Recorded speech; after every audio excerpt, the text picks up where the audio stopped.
Let me know whenever you want to do the countdown for the Garage Band. I am ready whenever you are, my friend. Okay. Oh man, why do you have to be so stupid?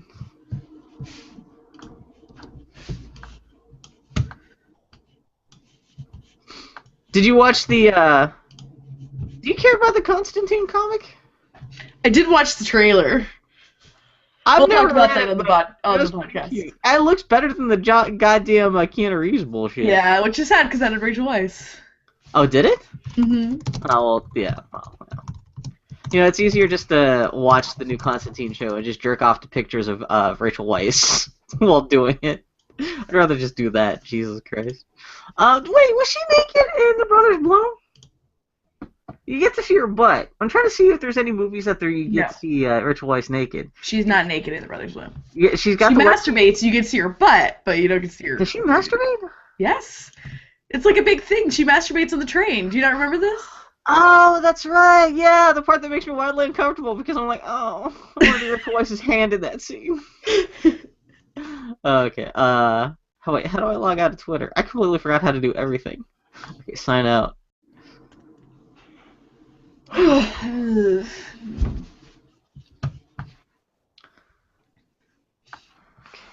Hold on. Okay.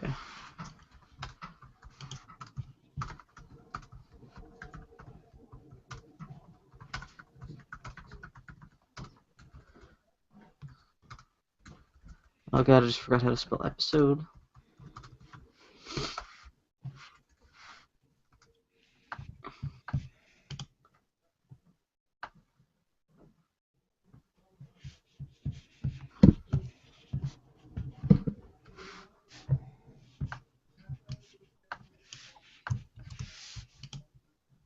Okay, sign out. Sign out, you fat son of a bitch.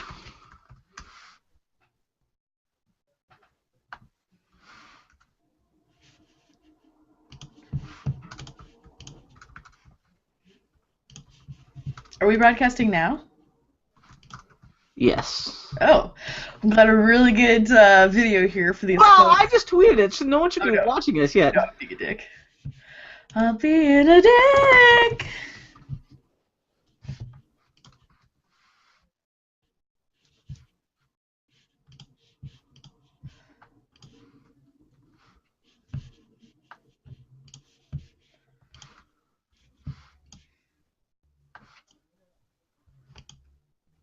Okay, now we have to be entertaining because now I've tweeted the link out. All right. We have to bedazzle each other. Mm-hmm. Bedazzle each other, even. Nope. No. Refuse. How do they keep the sequins on the vagina? Is that like a glue? You are asking the wrong person. Wait, before we start talking about vagina sequins, we have to... Okay, are you ready to do the countdown? Okay, I'm going to start recording. Mm-hmm. Okay, I am recording. Hold on just a second. Let me delete everything before that in GarageBand. All right, ready to you my friend. Recording? Yeah. Okay. 1, 2, 2, 3. 3. Okay. So no, wait. On 3. Okay. 1, 2, 3. 3. Okay, close enough. Ish. Dar. So how you doing? I'm doing okay. Here, let's do an action. Not that we have any viewers. Not that we will have any viewers. Not that we'll have any viewers that stick around for more than 5 minutes. But still, hey, let's do an actual introduction here. So hold on a second. Yeah. Hey everybody, it's the Boy Hattie Podcast. I'm Annie. I'm Bill. We're here to talk to you about more pop culture garbage, and we're going to probably not talk about Star Wars after last week's Star Wars Smorgasbord. Apologies to anyone who does not like Star Wars, or even bigger apologies to anyone who doesn't care about Star Wars, but who managed to sit through at least half of last week's podcast anyway. I'm so pleased that you're able to drop me off at my home after we stole the Millennium Falcon. That was very kind of you, Bill. It's true. Well, once we escaped from the swamp creature Wampa, the swamp Wampa, I guess is what we got attacked by at the end. I can't remember. I got hit on the head. Yeah. And now we made it home. Bill, what'd you do with the good old Millennium Falcon? Well, this is what happened. I can't believe E.T. came back. Oh, okay. Well, because time dilation, E.T. came back to find Elliot, but it's 30 years later, Elliot's dead. And so he found us, and then he took us to space, and it just happens to be the first spaceport he took us to had the Millennium Falcon. and then we Okay. got attacked by the stormtroopers, and then we had to run away with the Millennium Falcon. But I'm asking you, what did you do with the Millennium Falcon after you dropped me off at my house? It stayed on the planet. I can't remember how we got back to Earth. Did E.T. drop us off? I can't remember. I remember we got attacked by the Swamp Wampas. Fair enough. Fair enough. Bill, how you doing? I'm doing pretty good. I'm just happy I don't have to spend 2 days recording or editing this week's podcast, which that's kind of nice. I had doing all that editing for last week's podcast was really fun, but that was really an all weekend long project. I'll believe it, son. You did more than just one or two little things. It took me a whole day just to break apart the MP3s just to get the Star Wars sound effects for the podcast. Yeah. I don't know if I even mentioned this on the podcast before. Exactly how I got all these Star Wars sound effects is a couple years ago, I bought a book about the sound effects of Star Wars, and lent it to a friend of the podcast, co-host last week, Mike Russell, who then ripped all the sound effects from that Star Wars book because it came with like a digital audio speaker that let you actually listen to the sounds of the Star Wars galaxy while reading about how the sounds were created. So he ripped all the sound effects in this one long, 45-minute long MP3, and then gave me the MP3. And he gave that to me a couple years ago, so I've been sitting on this like huge MP3 file containing all these Star Wars sound effects. So I decided this week, last week, with us doing the whole Star Wars episode, it'd be a good idea to sit down and break apart all those. I think it's 250 separate Star Wars sound effects. And so I broke them all up, labeled them. I have a huge folder sitting on my desktop now of they're all broken down by the two trilogies and which movie in the trilogy. There's even a separate folder for sound effects specific to the Clone Wars cartoon. Ooh. Which is funny because I think I only wound up using like a dozen different sound effects for last week's episode out of that 250. But now I have this gold mine of Star Wars sound effects that I'm sitting on. So fully expect that every episode for the next 2.5 years just laced with random Star Wars sound effects from now on. But yeah, then it took like a whole day and a half just to edit last week's podcast, which was really fun. I felt like Ben Burtt. It was a good time. it was kind of soothing and therapeutic. Well, it was really intensive work for like working in a medium that I'm not usually not usually used to working with sound that much. Yeah. So it's kind of funny doing my own little bit of Star Wars sound design, which is funny because it's not like there's that much crazy shit going on in that episode. Mostly it's just the sound of the Millennium Falcon whirring in the background. But still, had a you good can be time. proud of your accomplishments. Yeah, for 2.5 hours we all got to live in the Star Wars universe. That's right. For a while. So it was a good test. And thanks again to Conley Smith, Jimmy Pressler, and Mike Russell for sitting in with us. They were such sweethearts. And that was really fun. Yeah.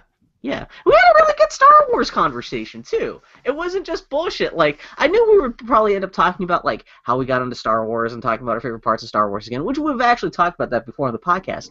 But it was still, it was a good conversation. It wasn't us just, like, fan-wanking the whole time. We were having legitimate conversations about story. And, I don't know. I think it's pretty... We have to learn about Conley's strong feelings about what colors Mandalorians can and cannot use. Oh, she's completely justified, though. That marketing for the new Clone Wars cartoon is bullshit. Yeah, so, people who didn't listen last week, so the new Star Wars cartoon that they're coming out with, all the female characters are being marketed mostly by, like, how they dress and kind of like all the girly stuff they do, whereas the guys are being marketed by, like, their story stuff, their character-centric stuff, whereas the girls are like, she likes pink, she's an artist, she likes to do this, but nothing like, they don't explain what this, like, pink Mandalorian warrior chick is actually doing on the show. It's just about, they talk about her hobbies, rather than, like, what that character actually is. I like how I said we probably won't talk about Star Wars, and then we immediately when we're talking about Conley's beef with a specific piece of Star Wars stuff that people don't understand if you don't listen to Why do we need to justify yourself? No, it's justified. She's a fan of the podcast. I don't want to make it sound like she's just arbitrarily crazy about not liking a piece of Star Wars. Oh,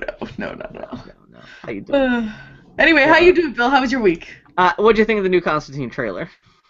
I am all for adaptations being weird and bad shit. Yeah. So there's the NBC is doing a version of the Hellblazer comic they're gonna call Constantine, and the trailer just came on. The trailer was weirdly plottingly edited. Like, it was a little too... It's a lengthy 2-minute long trailer, too. It's not just... Yeah. I feel like whenever there's an extended anything, it really just means this is what the draft before the final edit, before we took out everything and made it snappy. But anyway, it looks like goofy bullshit fun, which is all I want. Mm-hmm. Granted, I've never read any of the Hellblazer comics. My Yeah, only that was going to be my second question, because I know everyone's just happy just because this guy, just A, he's English, and B, does not look like Keanu Reeves, and Yeah. for a lot of people, that's a triumph right there. My only context is the Keanu Reeves movie, which I only watched for Rachel Weisz, and I swear to God, I watched the movie one day on Netflix. I cannot remember anything from it. Is Rachel Weisz like Keanu Reeves' girlfriend in that movie? I can't even remember. I don't even remember that Tilda Swinton was in it. And is this before you had feelings for Rachel Weisz? Bill, I've always had feelings for Rachel Weisz. Oh, really? Yeah. You need to write a book about when Annie did finally realize she was actually a little bit gay. Well, I mean, there's a difference between being attracted to a person and changing your orientation. Oh, Have you never, ever, Bill, Daniel Craig's butt. You talked about Daniel Craig's butt. I would eat a jar of mayonnaise out of that dude's butt. Does that mean you are homosexual, Bill? I don't know. I just think I never really thought about it that much. I'm just saying. Exactly. I just know some guys have hot butts. And the other guys are really kind of beefy looking hot dog looking motherfuckers. Like I was watching with some friends last night. We were watching some transgender. I don't know if they're actually transgendered or if it's just transvestite. Bulgarian pop music. Well, what happened? Did you listen to any of the? Was it the Austrian? What's her name? Are we talking about the Eurovision lady? Yeah. Yeah. Is that her name? Chiquita Banana or whatever the fuck her name was. Hey, I'm just being racist, not transphobic or sexist. But yeah, whatever. Her name was like Conchita Wurst. That's what it is. And so that got us looking up. Some friends of mine, they're fans of a Bulgarian, whatever it is. It's. I shouldn't say it. How does Bill navigate this conversation without something horrible? It's a guy, but it has makeup and stuff. But it's a big beefy guy. His name has Aziz. Asiz. He's from Bulgaria. But he's a big muscle guy. And he's like a little painted on goatee. Oh, looks kind of painted on. A little white painted on goatee, but lots of eye makeup and stuff. And he's fucking fantastic. But he's a big beefy guy crawling around on a bed with a bunch of other big beefy guys. And so we're just like exploring the world of European. Seemingly, I don't know if they actually are transgendered or if it's just transvestite. Appropriately, he was on the 2006 Eurovision. Oh, he was? Aziz? Yeah. Oh, okay, yeah. So I guess this lady Conchita won last night. Although it's a dude with a beard. We were trying to figure out whether or not it would because it's weird because the beard looks painted on. And then Bill killed the conversation. I'm just. No! Aziz was on Big Brother Bulgaria. Yeah, you gotta watch that shit. I think you'll like Aziz and his friends. Is all I'm saying. Let's put it that way. And my whole point of bringing up Aziz is I was like, those are the guys where I'm like, I'm not into the big beefy hairless guys who look like they're made out of hot dogs. Which that's those guys. I like a more understated masculinity. Is all I'm saying. Bill. Yeah. All right. Even though I'm sure Daniel Craig's butt looks like it's made out of hot dogs when he takes off his pants. Oh, Billy. It looks like two Vern Troyer bald heads wrestling. Anyway, congratulations to Conchita Wurst. I was not watching Eurovision, but I did burst into tears when I saw that she won. So Mazel Tov, Conchita Wurst. Yeah, no, that was pretty crazy. I don't even know what the hell Eurovision even is. Eurovision is like ridiculous, campy. The European Olympics mashed up with like those talent shows. This is a good episode so far. This is a really good episode. We managed to alienate anyone who's just not straight on this episode so far, and then we managed to alienate all the Europeans on the episode. So, it's just like a talent show where there are representatives from each European country. Yeah, because I saw the crowds. It looked like it was a football match because everyone's like got different country, like rooting for their face paint countries, and waving pennants and stuff like that. It was very cute. The best part of Eurovision was John Allison of Scary Go Round fame posted his doodles of the Eurovision contestants. It was pretty phenomenal. It was quite enjoyable. Did he do a good Conchita? I can't remember now. It's just kind of a wave of adorable little doodles. No, it was interesting. It was an interesting conversation last night about transvesticism because like one of our only touchstones, we were like trying to one of our only windows that some of us watching that stuff was their only experience with kind of transgendered people was the girl from Orange is the New Black. And so we were trying to explain, like, transvestism versus transgendered versus... Which is terrible, because it's funny that I was even trying to help explain some of this stuff while I am mangling this shit on the air on the podcast this week. But, yeah, it made more... Like, I could explain this stuff more clearly when I wasn't trying to talk about it out loud on the podcast. I gotcha. Yeah. But anyway, yes, that made me cry. Meanwhile, I didn't really do a whole lot this week. I was... commissioned by a friend of the podcast, Erica Moen, to do her Kickstarter video, and I spent most of this week, my free time this week, working on that. It's very goddamn cute. I'm pretty pleased. I think I'm... When is her Kickstarter launch? I don't know, my friend. I just make the video. I just make the magic happen, my friend. Yeah, congratulations on getting that. It's like only it's less than 2 minutes long.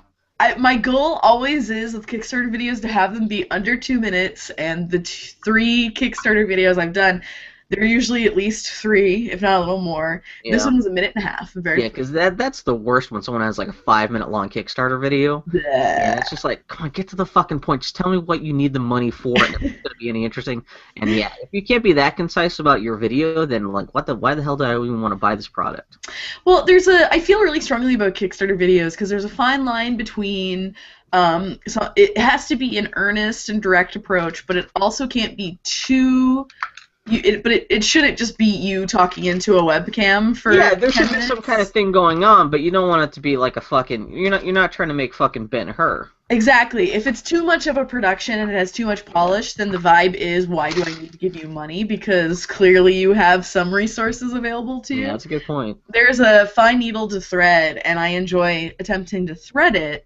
And I'm hoping when Erica's goes up, I'm also going to launch just kind of like a little website where I maybe do some little bit of freelance video stuff. Tough as Frail. I finally use Tough as Frail. Oh, yeah.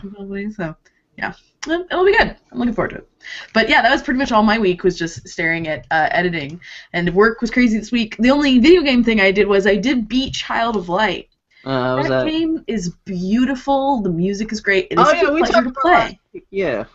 It's a pleasure to play. It's a fun, clever little game. Like taking the platforming engine of Rayman and then adding this RPG combat, and it's a just nuanced enough RPG system to be a lot of fun. It's absolutely pleasure. I can't recommend it enough. The writing is terrible. So terrible. Yeah. I'm thinking that Jeffrey Yahalem may be my mortal foe. Oh yeah, that dude's a fucking outright idiot. What cracked me up is that I tweeted about it. I was like, this game is beautiful, it's fun, and then my follow-up tweet was basically, too bad about the writing. Jeffrey Yahalem actually faved my tweet saying it was fun. Beautiful. Do you think he was just like...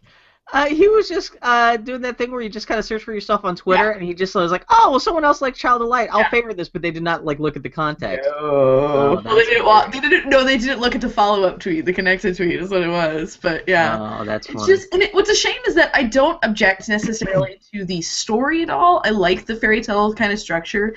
I like a little bit of a reversal they do at the end of it, even though they didn't quite land it. But it's just that the rhyming is just this weird constraint. I understand what he was going for. I did find some interviews with Jeffrey Yahalem. The thing is that they did kind of a loose a rhyming structure where it's basically A-B, and then some C-C or B-B for emphasis. That's a good R2-D2 impression.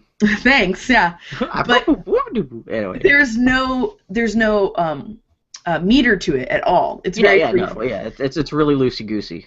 And I understand why, because A, it's very difficult to write that at length, it is, and B, there's a thing when you read poetry that has a very established meter, is that your brain can sometimes kind of anticipate what's coming next. But that's true of all poetry. Like, just by the fact that it's rhyming, some readers are going to be reading it, and once they hit a word, they're going to be anticipating the next rhyme. Like, there's something there is that in poetry.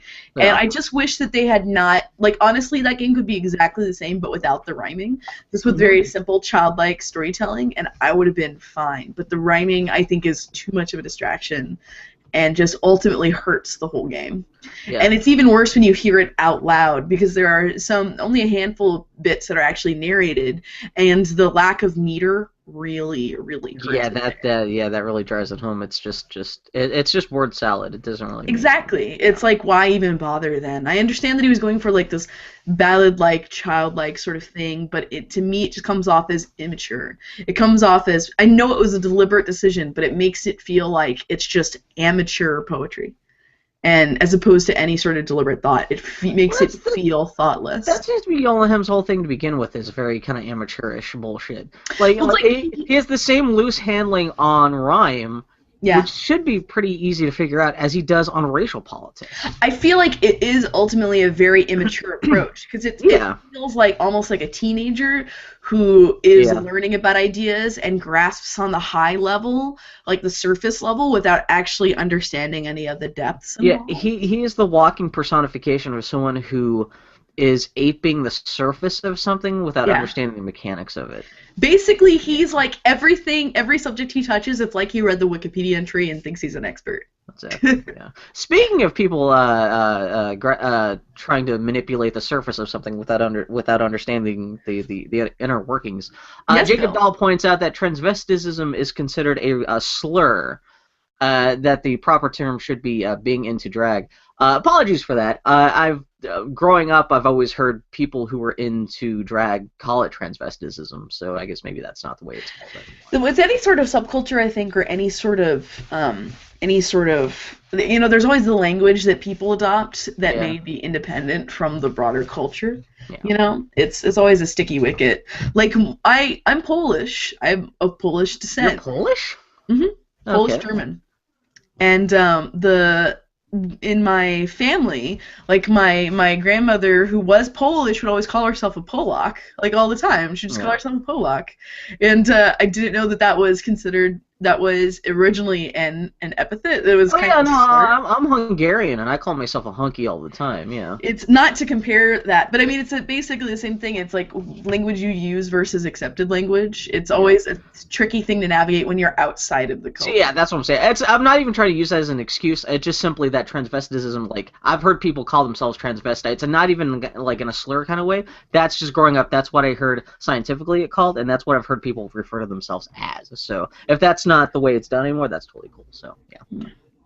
But yeah, so I beat Child of Light. That's a really pleasant game. I really do enjoy it. Apparently it's intended to be a trilogy. Oh, really? And I would look forward to additional games. But man, you know what? You should mail Ubisoft care of Jeffrey Yola-Him a book about rhymes. Just to be that kind of a snarky son of a bitch. See, the thing is that I know he made this choice. Like, But if you can't make that choice, especially if you consider yourself a writer, if your job is to write for a living, and you don't understand the basic craft of a genre of writing that you're trying to engage with, you're fucking up you're not doing your job correctly.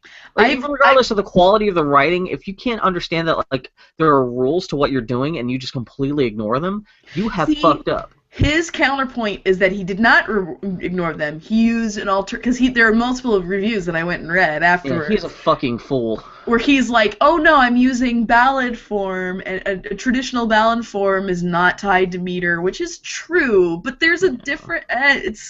It's when you just rhyme, you come off as an amateurish, you person who's just fucking around. It sounds like cheap joke beat poetry, and it just doesn't work. I respectfully disagree with this man. Very strongly at this point. Did you watch Hannibal? I have not watched Hannibal yet. My wife and I have a ritual of Sunday mornings we have breakfast and watch Hannibal, but she had Saturday mornings we have breakfast and watch Hannibal, but she worked yesterday. So, and then I worked yesterday too. Yeah, I was bummed. I thought this was going to be the last episode of the season before it's the season finale, but turns out there's still 2 more episodes after last night. Because I'm waiting to see what happens when the shit that they forecasted in the pilot, or the first episode of the season. Yeah. I'm looking forward to that. What do you think of this Mason Verder guy? Oh, is he Pig Murderer guy? Yeah, Pig Murderer guy. Pig Maze Man? Part of the books. He's just such a ridiculous cartoon. I enjoy him. It was his appearance and that whole. There was a scene in the episode of Hannibal before this where he shows to his sister this maze of murder pigs that he made to kill her in, and he's like, she's so extremely dressed, and he's not only dressed in a certain way that's kind of like an extreme caricature, but also his hair and everything. You know what he keeps reminding me of? He seems like if you were to take Tim Robbins from the Hudsucker Proxy and make him evil. You're not wrong. He's got that like cartoon hair. Yeah. And... Well, see, it was that moment that made me realize that Hannibal is an anime. Yeah, which is funny because like this is supposed to be the one character who's supposed to be even more evil than Hannibal. Yeah. And he's just kind of like this schlubby dork.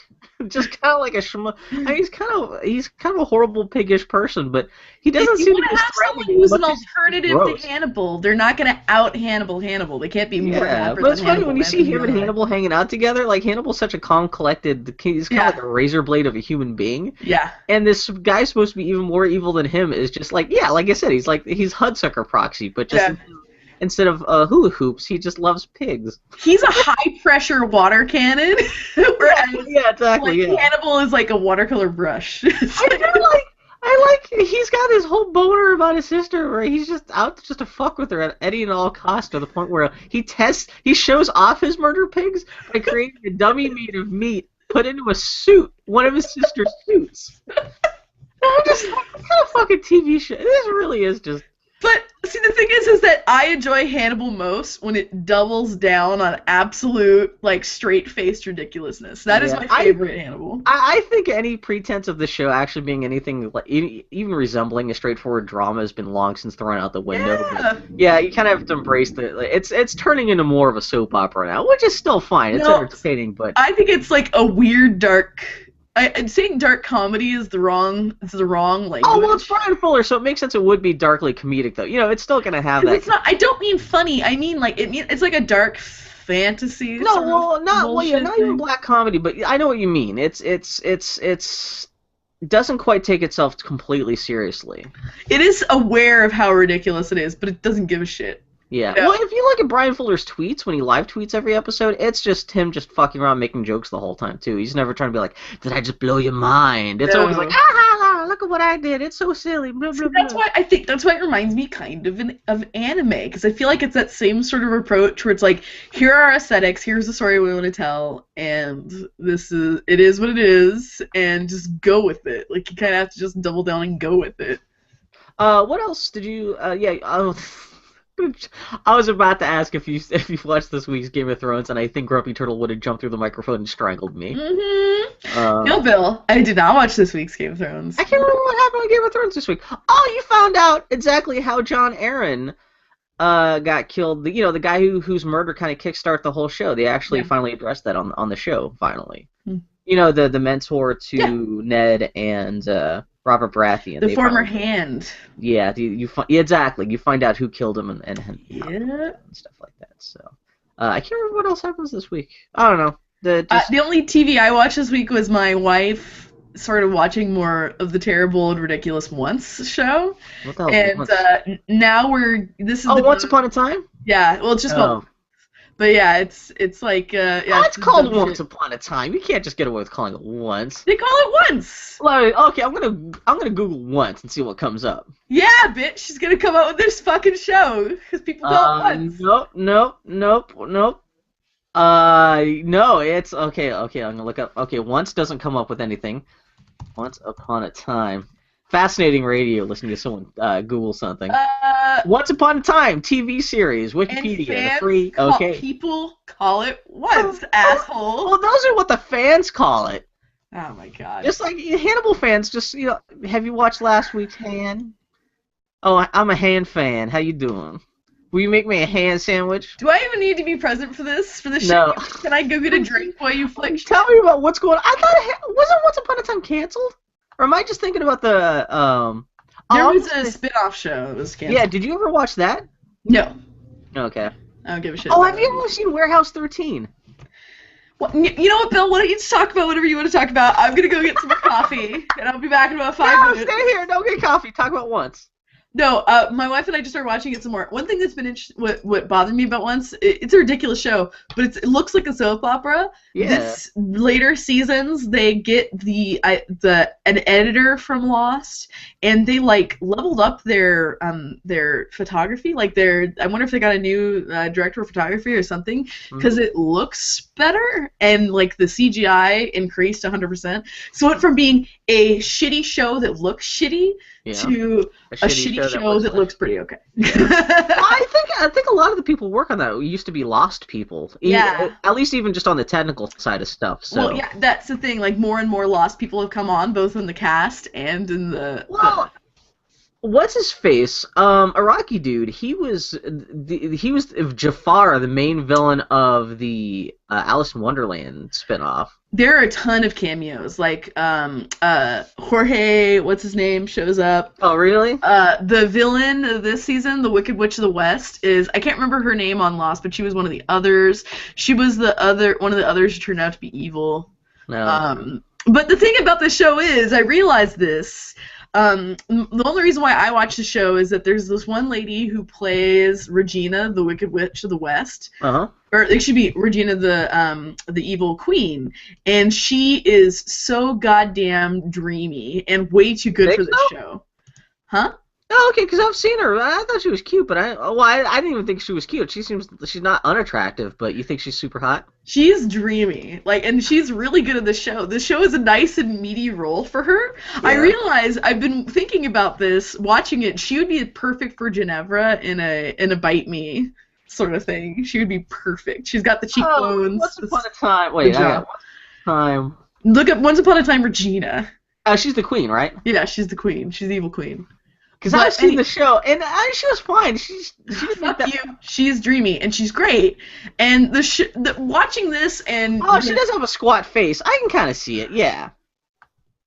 Because Ginevra's kind of like a little boxy water balloon head. She would be perfect, is my point. You should make a good Ginevra. We're talking about Dylan McConis's Bite Me comic, one of the villains of which is a vampire named Ginevra. But yeah, I could see that. So this, she's really great in this show, and this Wicked Witch of the West showed up from The Wizard of Oz, and they're just chewing in the scenery at each other the whole time. And watching this, I'm like, you know what? This show is terrible, but it's a really fun chance for two women to have these primary arcs that aren't about men, that are just about each other. Yeah. And Regina, I realized they introduced a love story for her this season, and it's gave me pause, because it's the first love story they bothered to give this female character, it's only 3 or 4 seasons in, which is kind of great, and it's incidental. It's not to say it's incidental, but the point of this is not that she is falling in love and the importance of love. It's just about finding happiness once you've lost happiness. Is she macking on Rumpelstiltskin? She's actually macking on Robin Hood, which is... Oh, no! If she's going to grind on anybody, she's going to grind on Robin Hood. Let me guess. Is Robin Hood actually Rumpelstiltskin's son? No. Or some kind of because what I keep on seeing glimpses of that show, everyone seems to be someone's uncle or father. The show has dumb daddy issues. There are bajillion daddy issues. Like Peter Pan? Yes! Captain Hook's dad or something? Peter Pan shows up. By the way, Peter Pan is actually Rumpelstiltskin's father. That's what it is. Who becomes a child again through a deal that he makes with this shadow spirit, Pan. Yeah. Every time I go upstairs and I watch my housemate Bahar, she loves the Once Upon a Time shows, and every time I go upstairs and she's watching one, it's the entire stakes of everything has changed from episode to episode. It's ridiculous. Where it's like someone is stuck in a forest that's protected by a magic sphere. Force field of love, who can't get out because their father, who is also Rumpelstiltskin, it's invariably is now a Dracula. It is nuts. Yeah. Here's the thing, though. What I appreciate about that show is the way they briskly move on from issue to issue, because it's not something like Lost where they're dogged down with an issue for a season or two, Yeah, and then no, the they resolution just- isn't interesting. Yeah. I would way rather they get along with it, because, like, for example, the second season is all about Pan, and I could give a shit about the Peter Pan they do in the show. Yeah. I largely missed it because Foley watched it. She just showed me the ones that had Robin Hood in it. And then they moved on to the next season where he's totally out the window, which is great because he was boring. And now there's the Wicked Witch of the West from Wizard of Oz, and I'm like, okay, this is vaguely more interesting to Well, me. they've got so many characters they can play with. They can kind of afford to say, fuck it. Okay, we're just going to be in this fantasy land for a while. Exactly. This is going to be a new villain, or, you So- know. It's a terrible show, but at least it looks better, and I don't care what you say, how do you say her name? Lana Parrilla is fucking banging, dude. And the way Man. they dress her in this show, I'm just saying, It's good times. she fucking banging. I want her hair in this show, which is a very achievable goal. This is totally going to turn into Bill and Annie Boner Corner, but have you ever seen Brooklyn Nine-Nine? Yes, I've been telling you to watch it. I have a total boner for every lady on that show. It's funny because you got hot, normal, hot lady. Yeah. Then you got hot, awesome, super butch lady. Then Uh-huh. you got a hot, goofy, big-nosed, kind of kooky girl. That character is my favorite. She's the best. And all three of them I am equally attracted to. I just want that to be my TV comedy harem right there. They've covered all my female sexuality that I'm attracted to bases all right there. I was gonna say they hit all your boner archetypes. Your Yeah, boner exactly, types. exactly, That's yeah. it. But yeah, no, that show's been very goddamn cute. I've only seen like the first half dozen episodes, but it's fucking hilarious. I wish. You got the boner-worthy girls.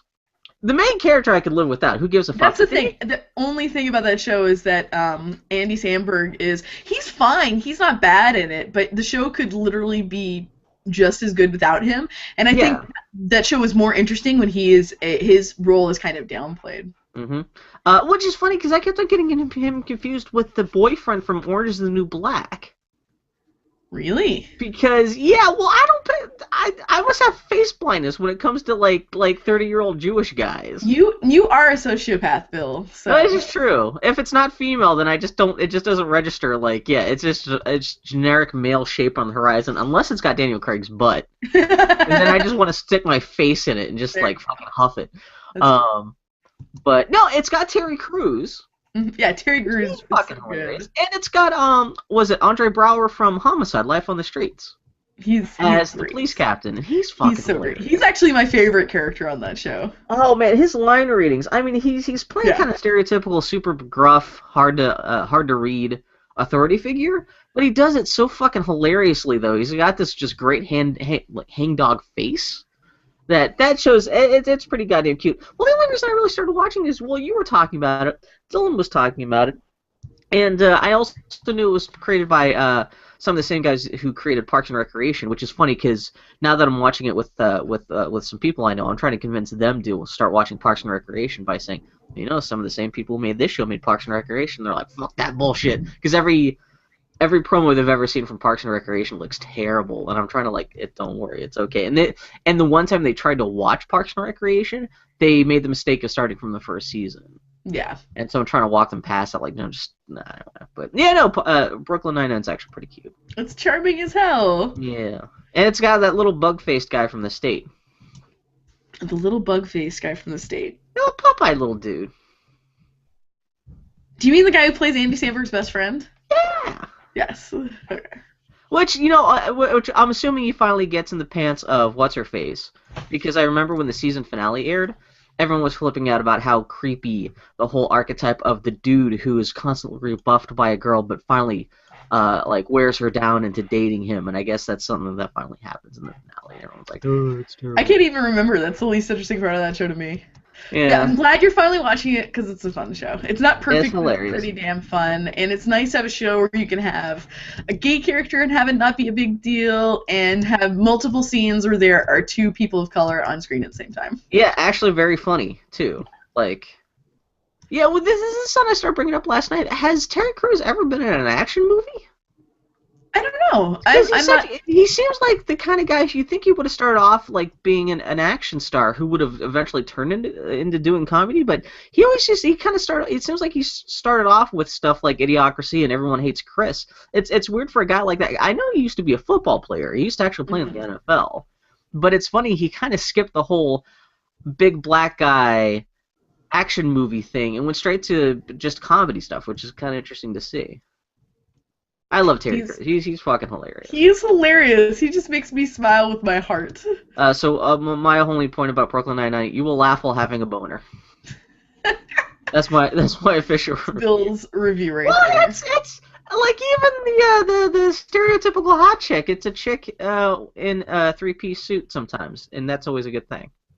Bill, tell me about Mario Golf. That's why I brought up Warehouse 13, because there's a super hot, super tough lady in that show, and sometimes she runs around like in a blazer and like an open top pop like dress shirt. And it's like, hey, how you doing? Bill, Mario Golf, go. Mario Golf. Guess what? It's Golf with Mario. Is it any different from the other Mario Golfs? Hey, guess what? On a score of 1 to 10, I give it a 4. No, it's like in terms of video games. I laughed and then I actually understood your joke. No, I only put that down because I've been busy again this week. I didn't have a chance to fire up any Child of Light. I did. Mario Golf was pretty much the only thing I've had a chance to play this week. So it's cute. It's more golf. The only other Mario Golf game I've ever played was Mario Golf for the N64. Have you ever played any of the Mario sports games at all? I think I played Mario Tennis. Yeah, those games are always really interesting because they're usually pretty good, not simulations of a sport, but they do a good job of boiling down a sport to its essence, but making it accessible to idiots who don't know what's going on. Like I know nothing about, everything I know about golf is from what I played from Mario Golf 64, which is funny because like whenever I see golf on TV, I'm like, oh yeah, like I can kind of, yeah, he should use his putter on this part instead of the bigger stick. I don't even know they're called clubs. I just call them sticks. But yeah, I'm kind of stuck in the simulation part of the game because Mario Golf for the 3DS, there's one mode which is you're actually hanging out in Peach's castle, which she's turned into a club, a country club, which everyone keeps on making the jokes about how it's the racist Mario Country Club. They keep out all the these enemies, but no, actually you do have all the bad guys from Mario Golf hanging around there, so you can't even make a joke about Mario Golf being racist against bad guys in the Mario world. But yeah, you just kind of walk around, hang around, like trying to beat other Mario characters at tournaments and stuff like that. But then there's another mode which is much more cartoony, where you have crazy power-ups, where instead of maybe like a golf simulator, you can get power-ups where your golf ball, when you hit it, will turn into fire and like burn through trees and stuff. Oh yeah. There's one where your golf ball turns into a bullet bill and flies around and does all kind of crazy stuff. And even as you're going through the courses, you have the chance to if your ball you can collect coins by shooting your ball through hoops of coins and stuff like that. It's pretty cute. And you can unlock costumes. You could either play as Mario characters or you can play as your Mii. Oh and yeah. You can get Mario costumes for your character, or Mario branded golf gear. So you can have a golf shirt that's a Koopa pattern and red sporty Mario pants and shoes that look like little bullet bills. Oh yeah. Goddamn ridiculous. Where do I get actual bullet bill shoes? The clothes in this game kind of get me wishing Nintendo actually did market real life Mario branded sports gear for adults. My character's using these little Game Boy gloves, which kind of look like Game Boys, but they have big red Game Boy buttons and stuff on them. It's just very goddamn cute. But yeah, so that I've just been playing that super casually this week, but it's nothing too crazy. Oh man, super speaking of shoes, the one other thing I did with my free time this week. Yeah. There's my favorite pair of boots by this company called Ariat, and I got an email from them advertising their new line of shoes. And one shoe in this photo was something I fell in love with so intensely that I'm like, I'm going to buy these fucking shoes. I go to their website, can't find it. I email them, and they're like, oh, we were just using an older photo. That's actually a discontinued shoe. And I then spent every free moment this week looking for this fucking shoe. I called 15 different Western wear stores.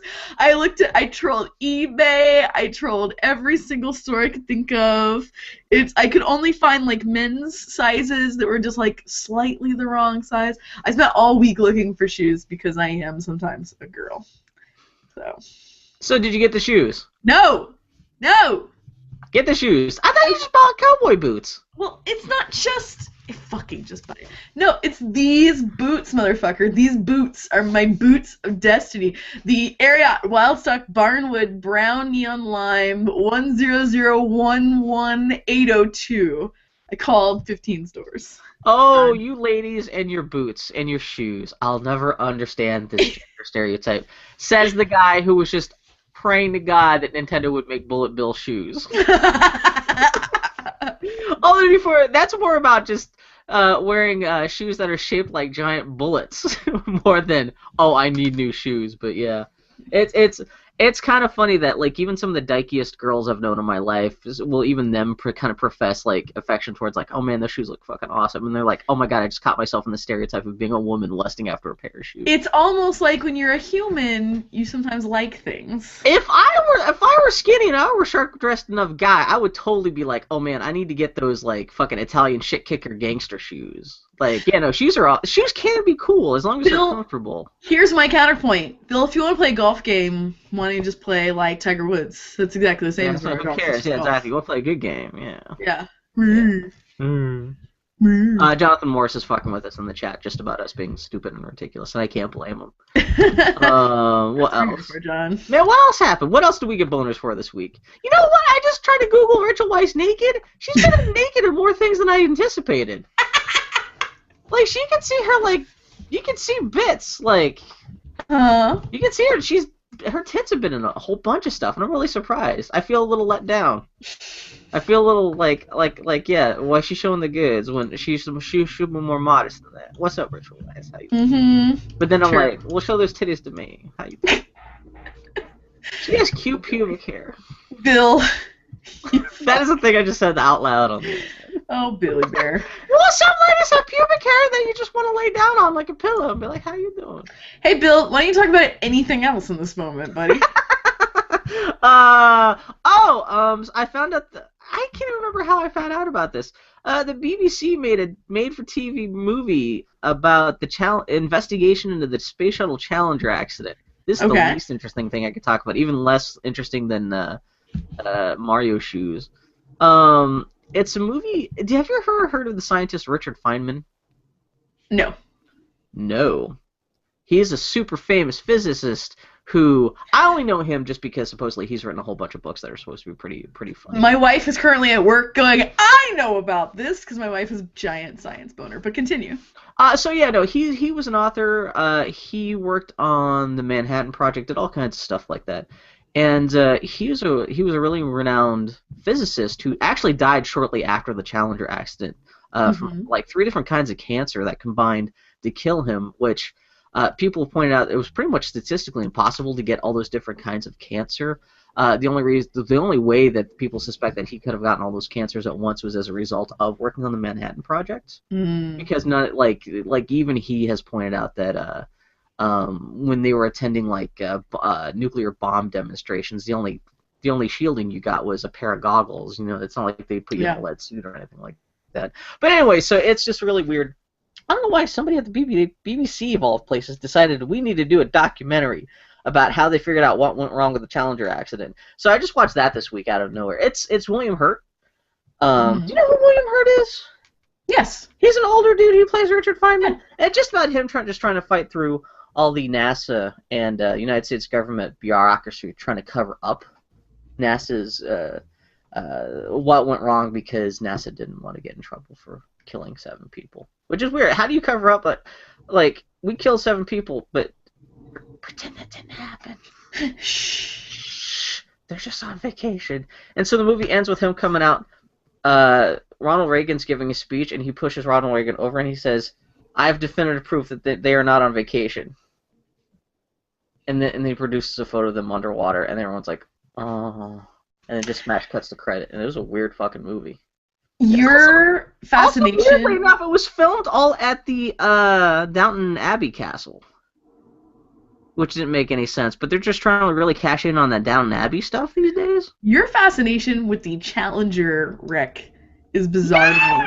Were you a certain age and it just stuck in your brain? Yeah, I was 11 years old, man. When you're 11 years old and really into science and the space shuttle, when the space shuttle explodes, that's a big goddamn deal. You know, actually, you know what? The Challenger explosion was probably the first time as a kid I understood that the government something that the government is in charge of could profoundly fuck up. I mean, like, you know, in history class, even as a kid, you learn about mistakes that the government has done in the past, you know, slavery and stuff like that. But this is the first time where, like, even the scientific administration, the arm of the government, has fucked up to the point where, like, 7 relatively innocent people have died, and that was just kind of like, holy shit. Like, even people who seem to think that they know what they're doing screwed up, and yeah, I don't know. It was kind of a big thing. And which is funny, because then, the other shuttle got destroyed like 10 years later, and no one really seemed to give a shit. I mean, people gave a shit, but it wasn't quite the, oh my god, kind of moment the Challenger exploding was. I think it seemed more people were just used to the fact that if you've got something like NASA with enough people and enough moving parts, things kind of break down eventually, and I don't know. What else were we talking about? Your fixation with the Challenger crash. No, I've been thinking lately about things that happen that change your brain forever. Mostly just because our baby bro Noah, who's not a baby anymore, he's now 6, I guess. Oh man, he's gonna be dating soon. I know, right? He fully has accidentally blown him off for hangouts a couple of times because they have bro dates where they'll go have breakfast, or he'll come over and play video games, or they'll just go out on a date. It's adorable and they have fun. But Foley has had to miss out on 2 now for one reason or another, and he's really butthurt about it because he's just this little kid. And I was thinking about this the other day. I'm like, what if Noah develops abandonment issues or something, or like issues that can all be traced back to. The next time you're gonna go to Noah's place, you're gonna find out he's gonna build in the backyard. He's built this maze of fuzzy pig dolls, and he's got one of Foley's suits, and he's filled it with French fries, and he drops it into this big puddle of plush pig dolls. And he just does it, and he just stares at Foley and says, I've trained them to be used to the sound. He presses play, it just dolls. Oh my god. So, has his parents said, or has he actually said anything about feeling upset about this? Foley asked him. He's like, come on, man. Because Julia, Noah's mom, was like, he's not upset. It's no big deal. But he was totally blowing Foley off. And she went, she's like, come on, man. What's going on? Are you mad at me? He goes, I'm sorry, go ahead. No, but he's like, I'm upset because we didn't have breakfast. He's his best little petulant little man. I love him. Just for the record, fuck Jonathan Morris. He is now fucking with me in the chat about... He just quoted me saying, you learn about mistakes the government has done in the past, like slavery and stuff. Bill Mudrin being recorded on the internet is pretty much a goldmine of weird understatements, non sequiturs, and half-finished thoughts. And accidental, terrible, attacking... Seriously, a Chinese people attacking minorities. Yeah, a fortune cookie company can make a fucking fortune off of just taking shit I say, not even out of context, completely in context. And people would be sitting there in the Chinese restaurant at their meal, going, "So what about transvesticism, Bulgarian painted on beards? What?" Hey, Billy Mudrin, tell me about Silicon Valley. Oh, I thought we were done. Have you watched Silicon Valley? Well, I don't even know what this is. What are you talking about? It's Mike Judge's new live-action TV show. Oh, I heard about it long ago, but I have not actually partaken of. It's on HBO, so they can swear. It's fucking hilarious. No, it's actually really... Have you ever seen Office Space? Yes, I've seen Office Space, but I've not seen Idiocracy. It's definitely more like Office Space than Idiocracy. Well, Idiocracy is a big goofy fantasy satire thing, whereas this just like Office Space is about a bunch of dudes who, instead of working as faceless drones mindless drones inside a faceless company, it's about a couple of guys who are just random coders living in Silicon Valley, just trying to survive. And the basic thrust of the TV show is one of these coders. He develops a new algorithm for compressing files that he's trying to use in this new website that he's trying to develop that will let you it's instead of like Google reverse image search, this lets you do that with music. So if you want to use a piece of music like in a video or something like that, you can find out instantaneously whether or not that music has been copyrighted by someone else. And if it is, you can find out who it is, so you can try to get like try to license it or whatever. And his best friend works at this fake Google company, like essentially the show's version of Google. Schmoogle. And he takes it's called like Hooli. Yeah. But it's that exact same kind of like weird cult of big company thing.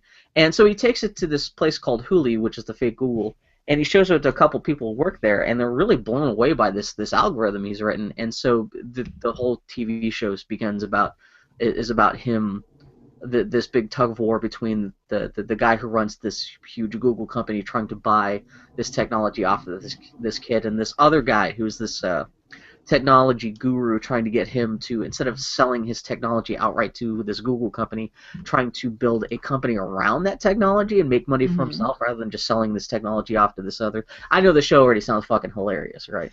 But mostly the show comes down to about this guy and his circle of friends, how they fare in the situation where they're suddenly fighting over money and who's responsible for what with the code. Sure.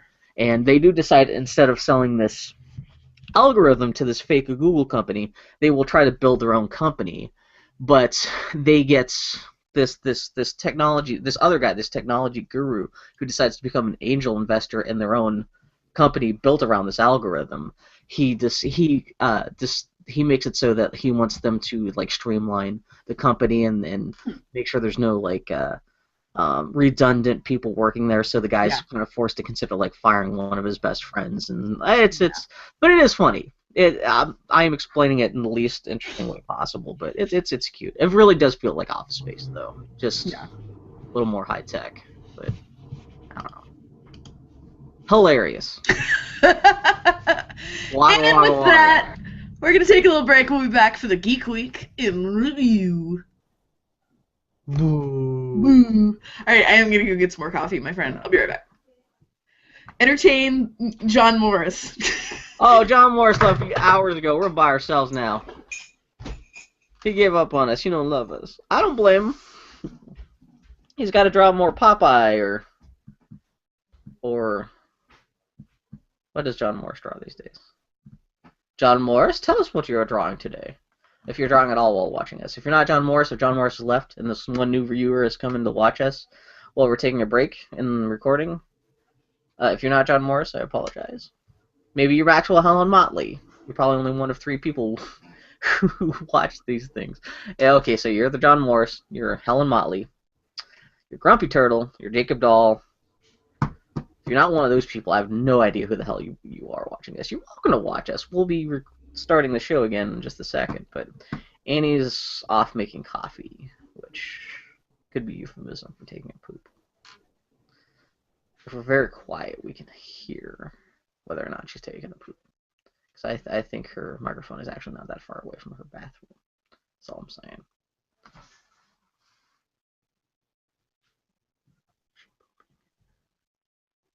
Oh, she's a loud pooper. I've lived with Annie. I know she's like extraordinarily loud pooper. It's like artillery fire. Even with the whole downrange sound, that's the things I get to say about Annie while she's away. Anyway, what else are we gonna talk about? I should take a break from talking because my tongue keeps rubbing against my tooth. I don't know what I did in my tooth, so my tongue is kind of sore. So I should stop talking, but I can't because I know someone's watching us, and I can't because I know I'm so entertaining. I don't want to deprive you of entertainment. Yes.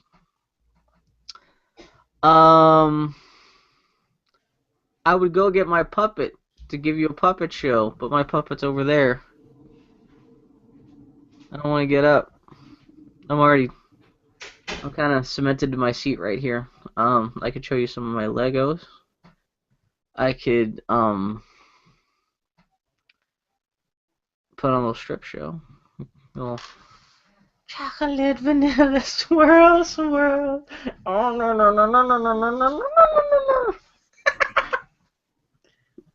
Oh, I could do the thing. One thing, actually, I do this by myself when no one else is watching. I am the kind of person who can endlessly entertain himself in the mirror in the bathroom, just by making weird faces and just yeah. Not that you need to see that shit on the internet right now, but yeah, no, I'm doing all the dances and shit. I have the mind of a child, not in a good way, more of a Forrest Gump kind of way, I guess. Let's see. I'm going to check the internet while Annie's doing her thing. Annie should be back in a minute. She abandoned us. Okay, so it is Jonathan Morris. He is drawing the Iron Giant, a wizard, a knight, the Fatal Five from DC Comics. Emily from the Luminosity commercials. What the hell is Luminosity? Let's see.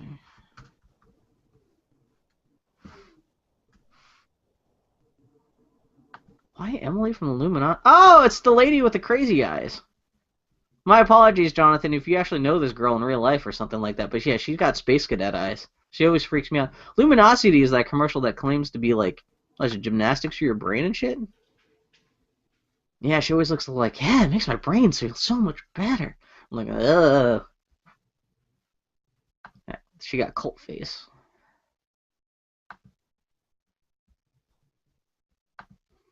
Let's see what else. The Fatal Five. Oh, man. Jonathan, yeah, you drawing the Iron Giant, that'd be fantastic to see. God damn, I always mean to, like... Yeah, exactly, yeah. And the terrible thing is Luminosity commercials are some of the more least offensive commercials you'll always see on Hulu. Fucking Hulu. If I have to watch the goddamn Awesomes one more goddamn time, I'm gonna fucking punch the TV. That's fucked up. Fuck you, I'm gonna fucking kill you, TV. Yeah, Hulu. Oh, this is so weird trying to have a conversation with Jonathan Morris while our responses are delayed off by about a minute from each other. So wait, why are you drawing the lady from Luminosity? If she comes off, if you agree that she comes off as a moron, hey, Annie. All right, sorry about that, pal. Annie, Google Emily Luminosity. Emily Luminosity. Yeah. So Jonathan Morris is watching us. And he's thinking about adopting this woman. Have you seen these commercials? Emily, hold on. I'm gonna watch it right now. Yeah. Oh, you've never seen the commercial? No. Do you not have Hulu? I do have Hulu. Yeah, you must not use it if you haven't seen Emily from Luminosity. Well, I've been watching a lot of Hulu lately because that's what Once is on. Wait, Emily? which one is Emily? There are like a couple ladies in this. That's what this is all you have to do. Just Emily Luminosity. I'm sorry, not Luminosity. Lumosity. Oh, okay. I'm sorry, I screwed that up. Bro. I'm sorry. Also, I'm trying to Google Emily Lumosity Rule 34 and seeing anything. Is it Emily Greco? Is it this lady? Yeah, doesn't she look like a fucking space cadet? She is kind of like cartoonishly adorable and sprightly. She got moony eyes. She looks like the kind of person that if you just talk to her for more than 5 minutes, you could convince her to kill a man. She's got like that I'm starved for attention look on her face. Like she's like, please, any kind of positive reinforcement will make her do anything. All right. I'm sure the actress Emily Greco is a fine person. We're not talking about Emily Greco. We're talking about the character who she is portrayed in these commercials. This fiction she has devised to sell this fucking just bullshit. Seeing her face, like her name is face. Emily Greco. Her eyes. EmilyGreco.net. She has this like sprightly picture with her freckles and like little moon-shaped eyes. And I was talking to. I think it's the moon-shaped eyes that do it. I was talking to Foley about how, like, my tiny, shitty production company is going to be toughest for real. And she is adorable. And she immediately goes, oh, yeah, your like, end credit stinger, like, your logo is totally going to be, like, a sketch of, like, a little girl, like, a 50s-looking tomboy girl with, like, a big, goofy smile and, like, knocked-out teeth and a black eye. Yeah. Just, like, grinning like a mook. Baby Emily Greco is what that should be a meme on Twitter where everyone has to design their own little production shingle. Yeah. Yeah. No, like Greco. She's cute. If I knew her in real life, I'd be like, hey, lady, You'd apparently nice. ask her to commit murder. Just because we have spent the last 20 minutes on this podcast talking about how much of a psychopath she looks like. Is there Rule 34 pornography of her making out with either the lady from is it Verizon? It's the lady who like there's the black nerd family, and then there's the kid with the baby who they can't talk out loud because they'll wake up the baby. I have no idea what you're talking about. There's what was her name, like Janice from like the insurance commercials? I have no idea. Oh, you mean the progressive commercials where everyone's like... Yeah, I mean that's what I'm thinking of. Progressive hot lady. I think it's... I am piss poor in my brain. Oh yeah, what's her name? Flo! We are living in a golden age of Manic Pixie Dream spokeswomen. No, I like that. Manic Pixie Dream spokesgirl. Yeah, I haven't wanted to fuck a spokesperson this much ever since the Alka-Seltzer stop-motion elf kid from the 1950s. The lady who was the spokesperson for... Oh shit, my joke is ruined. What was it? Was it Nestea or Snapple? The Snapple lady. Snapple lady. Yeah, she was legitimately great. It's great when like commercials actually have people. When they have people who look like me on the commercials, I like those commercials. Snapple lady. Wasn't she like an older lady though? Yeah, she was like a normal looking person. She's like somebody you'd work with. Yeah. Oh, that's not Kathy Najimy, is it? No, it's this lady named Wendy Kaufman. Oh, okay. I only know because I googled Snapple lady. Wasn't Kathy Najimy, wasn't she one of the Hocus Pocus? Oh, I'll say this. The Snapple lady was fired the same year as Flo the progressive lady was hired. Oh my god. Whoa. Circle of life. Wait, why'd she get fired? I don't know. Snapple lady, Rule 34. 2008. That was 5 years ago. Wow. That's when Noah was still shitting himself. Alright, friend, you ready to do this? I don't know, man. I want to start a collectible card game that's all just about hot commercial ladies now.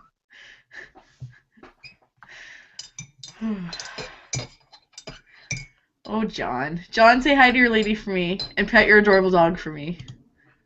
Okay, hold on, we'll start. Hold on. I was going to say, this could actually make it on the podcast if we didn't have this lull right now. If only you could edit it out! That's true, those that work. Believe it or not, editing doesn't always take 2 days. Okay, so John's comments to us are, it's a gift from my girl. I'm doing a painting of Emily because those ads crack us up. Okay, that's funny.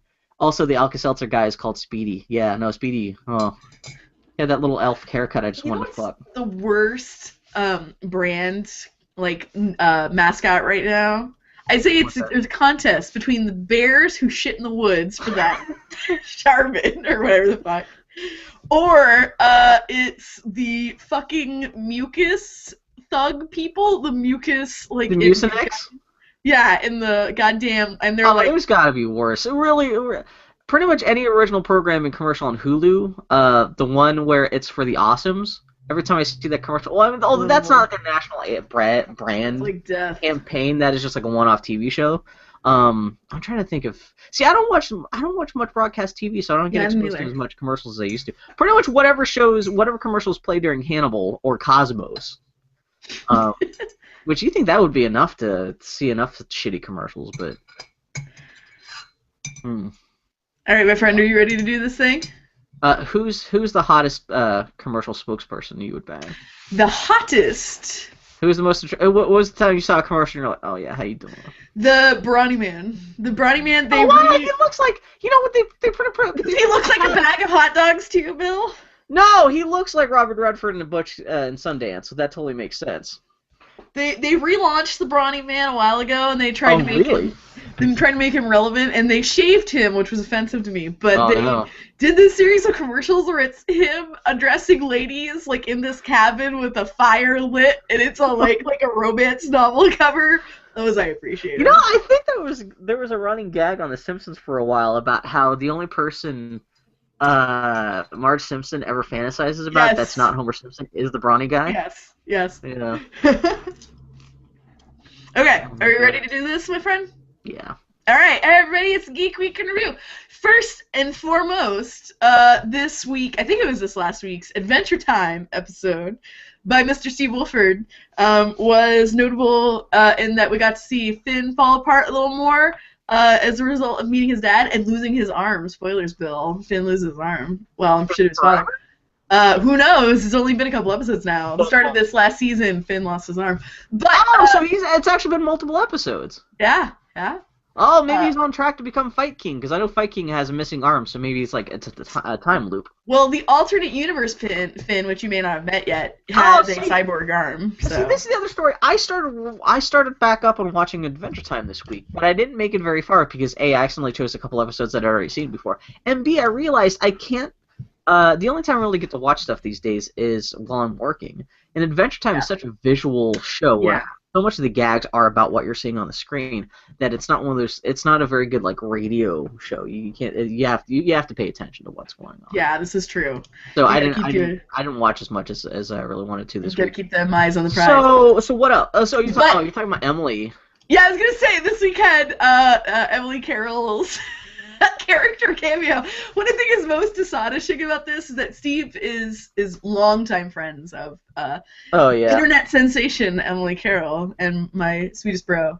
And the best part is that not only did he add this character, it's Emily, is that the person they cast, this comedian they got to, and by the way, fuck me for just using the word comedian. This comedian they got to voice Emily, this character of Carol, sounds just like they're just a little bits from did Steve have a recording of Emily to prompt her or something? It was astonishing. Why is it that much like Emily? All the little sounds she makes. It was pretty good. It was pretty fucking astonishing.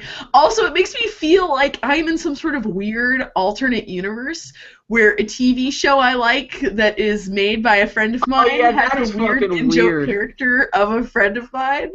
Yeah. What world am I living in? It's bizarre. Especially a super popular. It's not just some obscure random show. And yeah, I love how Steve Wolfhard's kind of taken over that goddamn show right now. I love every time Foley was talking to a woman who was really excited to learn that we knew someone who was involved in Adventure Time because it was how this woman bonds with her son. They watch Adventure Time together. And she was like, to describe any episodes that Steve were involved in, it's invariably the weirdest episodes that have aired. Those are the Steve episodes. Has he snuck a haircut into an episode yet? I'm sorry, what? Has Steve snuck his cat haircut into an episode yet? No, but there was a Cat Rakami character in one episode. Oh, really? Okay, that totally makes sense. I'm honestly surprised that someone hasn't offered Steve a production deal yet. You know... Which that's a terrible man. That's very Silicon Valley of me to say. Where I can't believe a friend of ours hasn't been offered a production deal yet. But Steve is an amazing man, and I would love to see him do as much as I enjoy his part of Adventure Time. I hope that he does get to use it as a springboard into doing something that is 100% thing. I just want to see what his production shingle looks like. Yes, of course, shingle. That's the word I'm looking for. Yeah. Yeah, no, it would probably be just a self-portrait of him just kind of wringing his hands together and just sweating. Yeah. Calamity John just suggested Bill that you do a search for Rule 34 Mucinex mascots, Charmin-Bear. I already have, and unfortunately nothing comes up. Well, I didn't do an image search.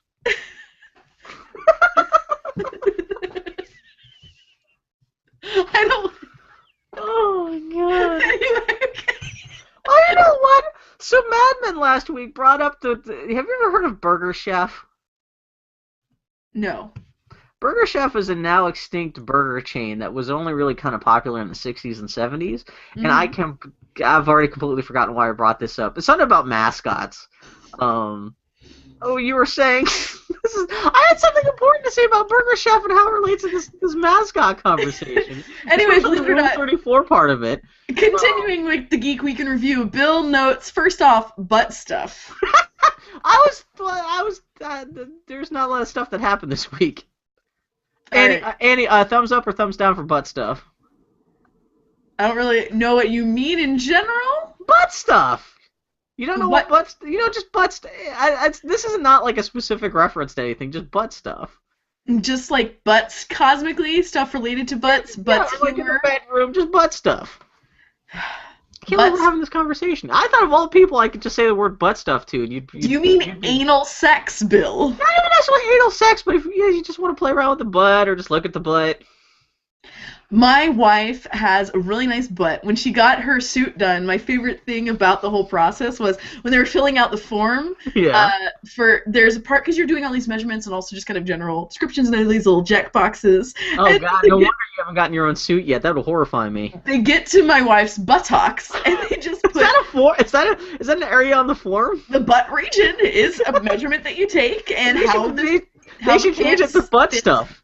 Because they fill out, and for the butt region for Foley, they just put HP, and they're like, what does that mean? High and prominent. My Foley has a high and prominent ass. It is a fine. Did you get to see what the rest of her parts were registered as? That was the best part of the whole thing. But last night we went to a work party that was a lot of fun. It was 50s themed, so yeah. I got to wear my bangin' vampy blue dress, and you had the blue dress on. Jesus Christ. Fully dressed as kind of a greaser, and this I think is hilarious. So I had to wear my goddamn torture heels and a dress where like the girls are out on display. Meanwhile, so I'm mildly uncomfortable all evening, just from what I'm wearing. And Foley uses an excuse to go out and buy shit kicker boots and like new badass belts. And I'm like, how did this happen? Where are Annie's shit kicker boots? This is not acceptable. You guys could be a good butch couple together. Is all I'm saying. You don't have to necessarily fall into the vamp category every time. I like to either tomboy or femme it up. I'm not very good at femming it up. You do get good vamp. That blue dress is a hell of a thing. It's just my preference is I like to do the tinge of femme stuff. Did you not just wear like flats with that dress? I can't. This is not even we're not even doing a podcast conversation now. We're just having a conversation. Could you not just do flats with that dress? Well, it was a mid-century modern sort of event, so it was a very specific kind of thing. Oh, okay. And also, I'm trying to get better at wearing heels. So it's like, I'll wear my heels, but yeah, I'm like fucking dancing and. Do you have to like worry about your ankles or anything? Yes, I am a delicate bear, and I roll my ankles a lot. Mostly because I'm not any good at wearing heels, so I'm wearing practice. Well, that's kind of like what you're saying is that's justification to wear them more often, so you get more used to that stuff. I need to get my heel game stronger. That's the thing. Like I could see the wearing the dress is already one thing, but double that with the heels, and it's like you really are forced in the most feminine role possible. Then I was. How do you manipulate with your boobs shoved up in your face like that? That's the other thing. Oh my God, I have man boobs, but at least I can. They're not gonna get like I can look down at least. But yeah, if you've got your boobs and they're already shoved up and just like. There's a lot of infrastructure involved in that ensemble. I'll just say that. No, I can imagine. Not that anyone's complaining. Like Jesus Christ, boobs. But at some point in the night, I did switch to my sneakers. But so you're just. When the dancing started, like I did my presentation thing that I had to do, and then I'm like, fuck it, switching to the Vans. What was the presentation? I did the drawing for awards at this event, or the raffle for prizes. Foley raffled off a really badass ink wash that she did, like this vaguely Christina Hendricks looking broad. Was really pleased with. So pretty much you. I ain't got them gams, son. But anyway, did she have gams? I never even noticed. She was like, okay, well, I'll just dress as a greaser.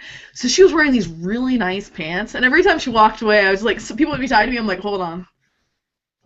All right, continue. She got a nice dunk, but I like watching her walk away. It is very cute because both of you guys fall into that same role. When you guys are out together, both of you guys are just like, it's obvious that you guys are both going to get well fucked at the end of that night. It's almost like I married a person I'm attracted to. I know, but both of you guys, but it's so many people like stop being whores for each other in public. You know, after a while that kind of dies down, but both of you guys are still like, it's like you guys are still first dating.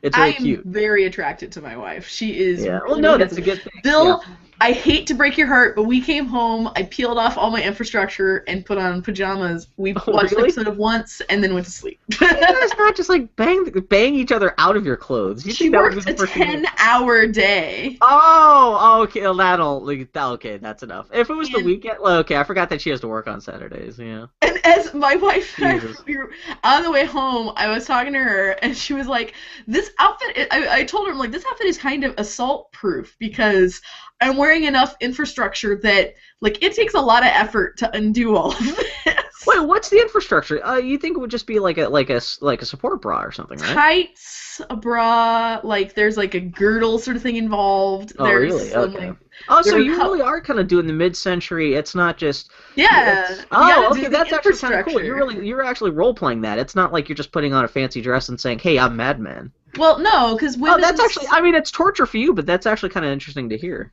women's fashion is about foundation wear. You gotta get the foundation wear right. Yeah. Well, no, that's what everyone talks about, but no, everyone's kind of stopped doing that. That's kind of interesting that you do. Also, I don't give a shit about, like, sure, I want to make sure the girls aren't gonna come out and play unexpectedly, but more than anything else, I'm like, I gotta strap down the gut situation I got going on. Yeah. Like, I had 3 levels of foundation wear that were just about my former beer belly. So. Wait, how do you keep the girls from bouncing out? This is one thing I never understand with really low cut tops. Is there like tape involved? No, I cheated. Tape involved? I know some people would use like double sided tape and shit like that. Oh, to keep the dress in place. Yeah, No. that's what I'm saying. Yeah. I cheated. I have like basically a tank top that's like a compression tank top. So Oh, okay, that's perfect. Okay, yeah, because that really is just. This shows how little Bill knows about like. Okay, yeah. It keeps my plunge from going too deep, but that's okay because it was a work-related thing. I didn't Yeah, want to. that's the other thing because I can imagine that you want to show off your boobs, but you want to make it known that you have boobs, but you don't want to show like 98% of the. Well, it's boobs. not even to say they show off is like it's just like it's part of my body, and dresses are there, and that complements my body. So it's not like I'm like, hey everybody, I got giant knockers. Everybody, did you notice my giant knockers? It's just like, what am I gonna do? Not like try to obscure my giant knockers? They're Oh no! Well, if anything, I don't think it's a matter of you putting like your tits on display as much as like you tend to downplay your tits as much as possible. So it's interesting where you're put in a position where just by default of what you're dressing like is I don't try to downplay my tits as much as possible. What makes you say that? Well, you do. You spent 2 years walking around with that big censored bar, like that pixelated censor bar. Just That's true. Like just holding it up against your chest whenever you're being photographed in public. There is that. That's kind of weird. So anyway, believe it or not, this is the Geek Week in Review portion of our segment. Sony announced 12 new indie games for the PS4, including, I'm excited about these. Yeah, it's pretty cool. Nidhogg, that weird pixelated fencing game. Apotheon, a pretty 2D combat adventure game where you're running around Bronze Age. Have you seen that before? I never even. I heard of it and I saw some screenshots. I just only saw footage last night and was looking up notes for the Geek Week in Review. A 2D Super Metroid clone, a 3D sandbox resource trading game in space called Drifter. Ironclad Tactics, a Civil War era card-based tactical game that comes in its own in-game graphic novel. A Double Fine puzzle platformer called Escape Goat 2, and they only published that. That wasn't the Double Fine game. I didn't realize they published games that they didn't develop. They started doing that. They did that for Escape. I think they call it Double Fine Presents. They did it for Scapegoat 2, and then they did it for this Kickstarter that just got funded called Last Life. That looks pretty cool. Okay. Which that's a great name for like an environmental puzzle game, Scapegoat. Well, you play as a goat. It's ridiculous. It's apparently supposed to be ridiculous. What's that with goats in video games all of a sudden? A top-down co-op shmup called Jamestown. A 3D Metroidvania game called Source, and another fencing game called Star Wall. This one much sillier. Yeah, Star Wall, it's actually, it's another fencing video game, except you're playing as a space whale. You're essentially a space narwhal, and it seems to be up to 4 players at once, everyone's just randomly attacking each other. And you're floating around, like, double-ended over space and stuff. It seems pretty cute. That's adorable. Yeah, I want I miss out on all these games just because they're not on the GD Max. So and also I do prefer, as I've said a bajillion times, to play things in the living room on the TV with my wife with a controller than anyway. So I saw a lot of PC people being like, "Oh, these games, I've played them years ago." Well, it was like Spelunky. Like everyone's already played that. That's already available on 1,000 different things. But like all these other games, well, yeah, exactly. If you're a console-only person. This is good news to hear. This is, I don't know. It's like anything that you can use to broaden the reach for these sorts of games, I'm in favor of. Yeah, fuck people who want to be all like, oh, you're just playing that now. I played Jamestown a year ago. Well, having said that, when Gone Home comes out for consoles, I'm going to be an asshole. She says, drinking from her Gone Home themed mug. That's right. Longtime Tony Hawk studio Neversoft is being folded into Infinity Ward. Mm-hmm. Did Neversoft do some of the Yes, you're completely correct on both accounts. Fuck. They worked on the not Garage. Haven't they worked on some of the Call of Duty games? I think what was the most recent Call of Duty game? Was that Ghosts? Yeah. I think they helped with some of the map packs, and I think that's what convinced Activision to say, "Hey, well, you guys aren't working on Tony Hawk anymore, and you're not working on."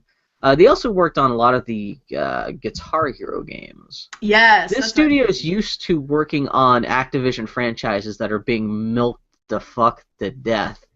And which is a shame because no one got fired or anything like that. They're just taking this Neverstop group and just merging them with Infinity Ward, which is the remains of what's left of the studio that first invented Call of Duty to begin with. Yeah. But yeah, it's really just it's kind of a shame because Neversoft made a lot of great games. I mean, they're the studio that made the Tony Hawk games. They're the one who invented that shit, and that was kind of their calling card for the better part of a decade. And yeah, kind of sucks to see them go away, but.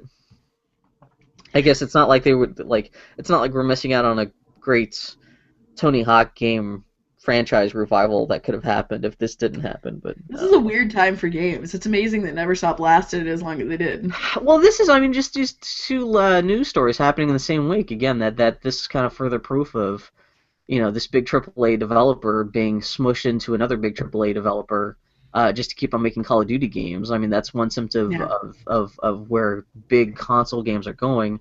Meanwhile, this big console manufacturer, Sony, announces the big news of their week is actually this a flood of new indie games for that same platform. Yeah. And so, yeah, it really is the industry really is skewing towards simpler, smaller indie games. Which I'm fine with. I'd rather have more small games than one big game every once in a while. I mean, look at Double Fine. I love Psychonauts. I love Brutal Legend. I love Brutal Legend, but I'd much rather have them come out with. Oh yeah, this shit is a godsend for a company like Double Fine. So they're no longer their arms were always too short to box with God when it came to AAA development. I mean, that's how Brutal Legend got so fucked up in the marketplace. But it is nice to see even the console space turning towards being much more indie friendly, which is good for those guys. Yeah, and it'll be good for consumers. Having more options in the market than just your usual Call of Duties is a good thing. Yeah, not to say consoles are the be all end all of video games, but there's still a lot of people like us, which we're very console specific game players, and we can play stuff on the Mac or PC, but it's still nice to have console versions of all this stuff. Yeah. Anyway. The Tomodachi Life LGBT controversy. Yeah, did you hear much about this? Yeah, so Nintendo came out with this game, or I should say they're porting a game that is, the whole idea is that it's basically like a life simulator. It's kind of like, I mean, for all intents and purposes, really high level. It's kind of like an Animal Crossing sort of thing, but without, it's about you and your Miis and the people in your life. Exactly, yeah. Kind of a Sims sort of thing. And the big thing is that you play as your Mii, and in your Miis you have your friends, and you develop relationships with them. And a big part of the content is when you meet someone and you marry them. And the original version only has hetero characters, so it's like in the Japanese version, yeah. Exactly. When you're a man, you meet a woman, or a woman, you meet a man. And there was outcry because, if when I play this game, the only way I can marry Foley is if I make her a male character. Mm-hmm. Which I will just say this: that's what I did anyway for me because it looked weird to have Foley in a dress. That's right. I forgot that's the default for those characters. Yeah. Yeah. So there are lots of problems here, and the internet freaked out, and there was a big groundswell thing to add same-sex relationships, and Nintendo kind of whiffed it the first time around, where they came out and their response was the exclusion of homosexual relationships was not intended to be a statement. And someone's response to that I think kind of summed it all up, which was, if I created a game that was only homosexual relationships, that would be construed as a statement. Yeah. Exactly. And I thought that was actually the kind of most succinct sort of response to it. But then they came out belatedly, Nintendo's response to the response was just the more pragmatic, guys, this game is done. This is just a port. We will absolutely in future games look at trying to have a more holistic and inclusive approach, but this is a game that's already baked, and it's which that was actually for Nintendo. That was actually a very, very forthcoming apologetic statement.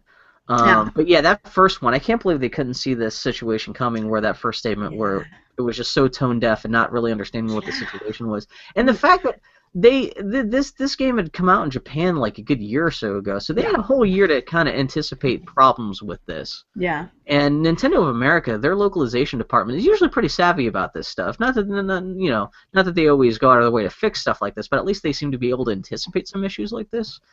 But yeah, it's so weird that they totally did not see this whole situation coming, and like at first responded to it so weirdly and coldly and clinically. Yeah. And just exacerbated everything. But yeah, at least they were forthcoming with saying, hey, yeah, this game is... Well, especially even before Nintendo's first initial statement about how they're not trying to make a political statement, that was actually the second of 3 statements they made about it. Originally, their first statement was Bill Trinan, the head of their localization team at Nintendo. He just came out and said, well, we were going to patch the... There's a glitch in the game in the Japanese version that allows 2 people of the same sex to have a baby, but we didn't patch that out. And that was his whole response as to whether or not there would be same-sex relationships in this new game, was just to say, well, we haven't patched it out of the game yet. Yeah. Which that's not a yes or no. Just saying, well, technically it's possible, it's a mistake, but trying to make it sound like it's a positive thing that we haven't patched it out yet.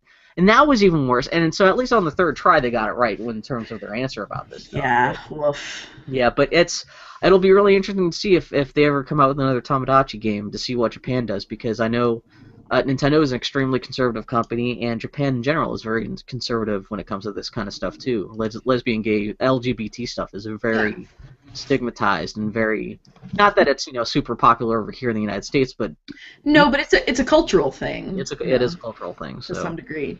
Something especially Nintendo, in a company that is as conservative family values as Nintendo is. Like, they go out of their way to be kind of. I mean, it's a thing where their main franchise is a mushroom-eating plumber that's Italian, but still they do try to be very conservative and very kind of family-friendly in the most benign way possible. Yeah, Nintendo. Well, to their kind of own detriment, they're so worried about coming off as family-friendly. That's why I'm kind of surprised about how kind of even-tempered and not super forward-thinking, but at least not dismissive of gay stuff this most recent thing was, because...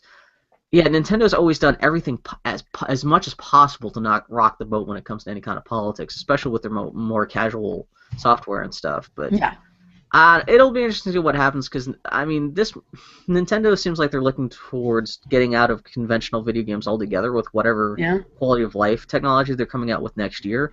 So maybe this is them saying, you know what, we're not going to be making too many more of these games anyway. So fine, we'll just say if we come out with another one, we'll think about gay stuff, but. Knowing that, well, we're probably never not going to do one of these again anyway. So man, Nintendo, what the hell is that? Man, what are video games going to look like in a couple of years? That's what I'm saying. Well, then, again, going back to the state of the Sony and Microsoft AAA development kind of falling apart. Yeah, you have Nintendo kind of potentially maybe moving away from games in general. Well, I mean, I think it was a big statement of theirs in having their disinterest in HD games, like truly HD games, just because they're so fucking expensive that Nintendo doesn't even want to play in that field because they know they can't afford to. And it's just kind of an interesting place for games. Right probably the most horrifying thing Nintendo has actually done recently. You haven't seen too much about the new Mario Kart? No. So there are motorcycles in the new Mario Kart. One of which is a mechanical Yoshi motorcycle. Essentially you're just riding a robot Yoshi, which must be horrifying because then if you choose Yoshi as a character, you're riding a mechanical Yoshi motorcycle. Does Yoshi have a mechanical Mario to ride? That's my question. I know. Yeah, there should be horrifying mechanical sex bots that you could race of all the characters. Wait, you know that bit in Saints Row where you have the pony play chariots? I want Yoshi's car to be a chariot pulled by Mario and Luigi. Naked Mario and Luigi? Naked Robo pony. Oh, they're like naked with like bits and chains and stuff? Oh, that'd be great. They told me that someone on the internet has drawn this at length. A company called Analog Interactive will start selling $500 aluminum NES controllers this summer. Yeah, there you go. Yeah, these are consoles carved from Eurovision fans. Yeah. These are consoles carved from solid chunks of aluminum with the guts of cast-off NES and Famicom strapped inside. Pretty crazy. It's pretty. Yeah. Although I saw people in YoGoff complaining about the most important component of the system, which would be a converter which would let you send an HDMI signal to your TV, essentially the HDMI connector, does not come with this $500 Nintendo console, and it has to be purchased separately for $50.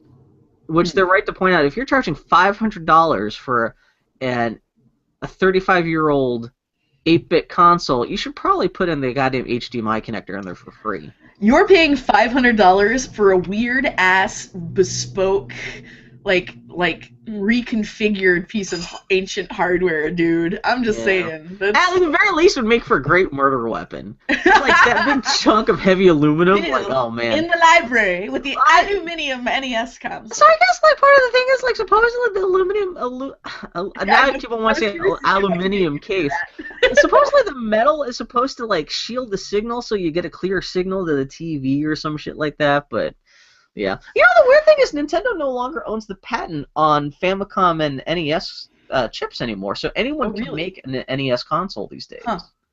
Which is why... I was wondering about that, because you'll see it like the grocery store. Yeah, exactly. That's what happened. I didn't understand that until fairly recently, which... How do you... you think At the grocery store. What a Portland-centered sentence that was, by the way. I know, exactly. Yeah, Jesus. But yeah, anyway, so that's that.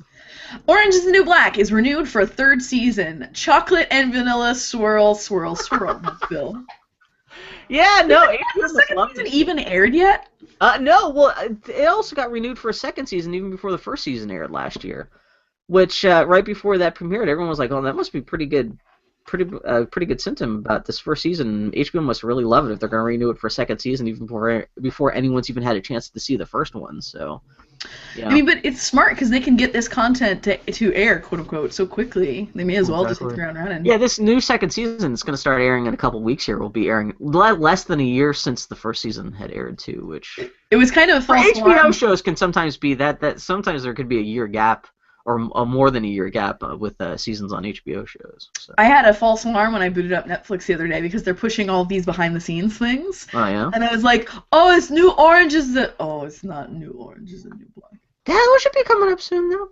At least you get a couple more episodes of Lauren Prepone, or whatever her name is. Prepone? Man, I found out she's a Scientologist. That kills my boner. Yeah, you know what? How'd you find out about that? I can't remember.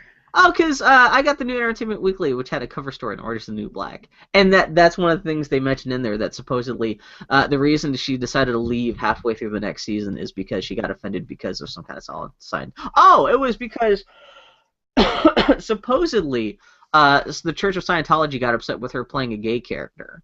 Ooh. And although she denies that in the magazine, there were still rumors that which that just...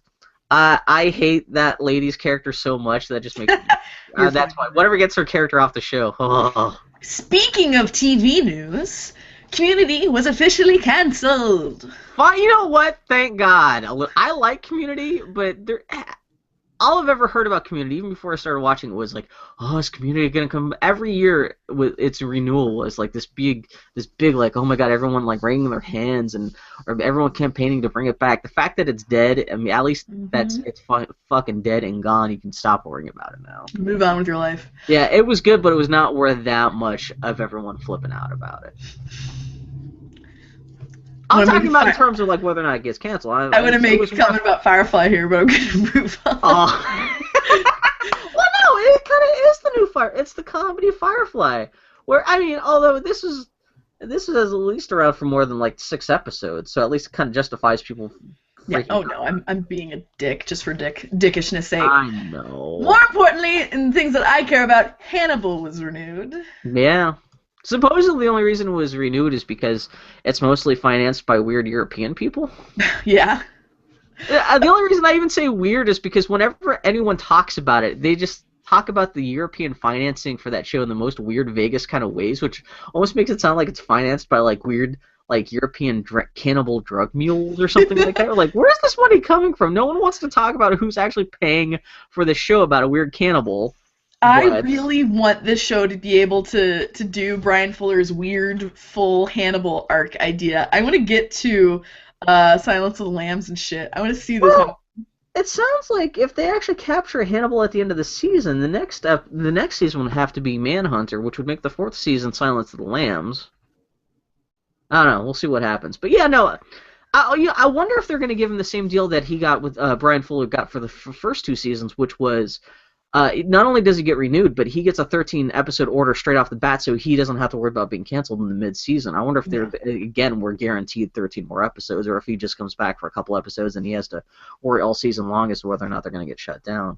We'll see. I mean, no. Most importantly of all, Agent Carter is getting her own TV show. Agent Carter being... Explain this to me, because you're the one who flips out about this. She is the, in the Captain America movie, the first Captain America movie with Chris Evans, with the Joe Johnson Captain America movie. Is she a comic book character? Is she pre-existing, or is she just made up for the movie? You are asking the wrong person, Billy. Oh, you just like that character, though. She's hot as hell! She's rad! I'm gonna watch a TV show about this badass, like, British Secret Service agent. Like, is it going to be the same actress? I don't know. God, I hope so. If it's not, this show really all is about people on TV. We want to bone like crazy. Also, fully, but she's really cool because she, I don't know. She's just kind of a badass character. I remember very little from that movie, but although at least from Captain America 2, we know she doesn't die or anything like that. Yet. No, she's just a neat looking broad, and I like the idea of like an action espionage show with this Agent Carter character kicking ass. And is she not Agent Carter? What? Is she not Agent Carter? She is. Oh, I thought you meant her hanging out with Agent Carter. I misheard. No. With this Agent Carter character kicking ass. So, it's going to be a period piece, though, right? I think so. I hope so. Yeah. Does it? Well, so would it take place during World War II, or to take afterward? You officially, Bill. The information that you put down is all that I know. Well, I've never seen the movie, so I'm not quite sure if her story ends if it ends at the end of World War II, or if there's wiggle room in the maybe it's a prequel even before she meets Captain America. All I know is that I now have a Halloween costume. I'm just saying. Yeah. I will totally dress like Agent Carter. You totally could. She's rad. Oh. What Fully get to dress as, then? She could be Captain America. It'd be rad, actually. You're kidding? Rad. What was the notation? High and prominent? High and prominent. That's going to be the name of this week's episode. High and prominent, my friend. High and prominent. It's not wrong. Let's see. Moving on. What else? Roberto Orci might end up writing and directing on the Star Trek movie. I don't fucking know Star Trek people. Who is this person? I don't think I pronounced it wrong. Roberto Orci. Is that how you say his name?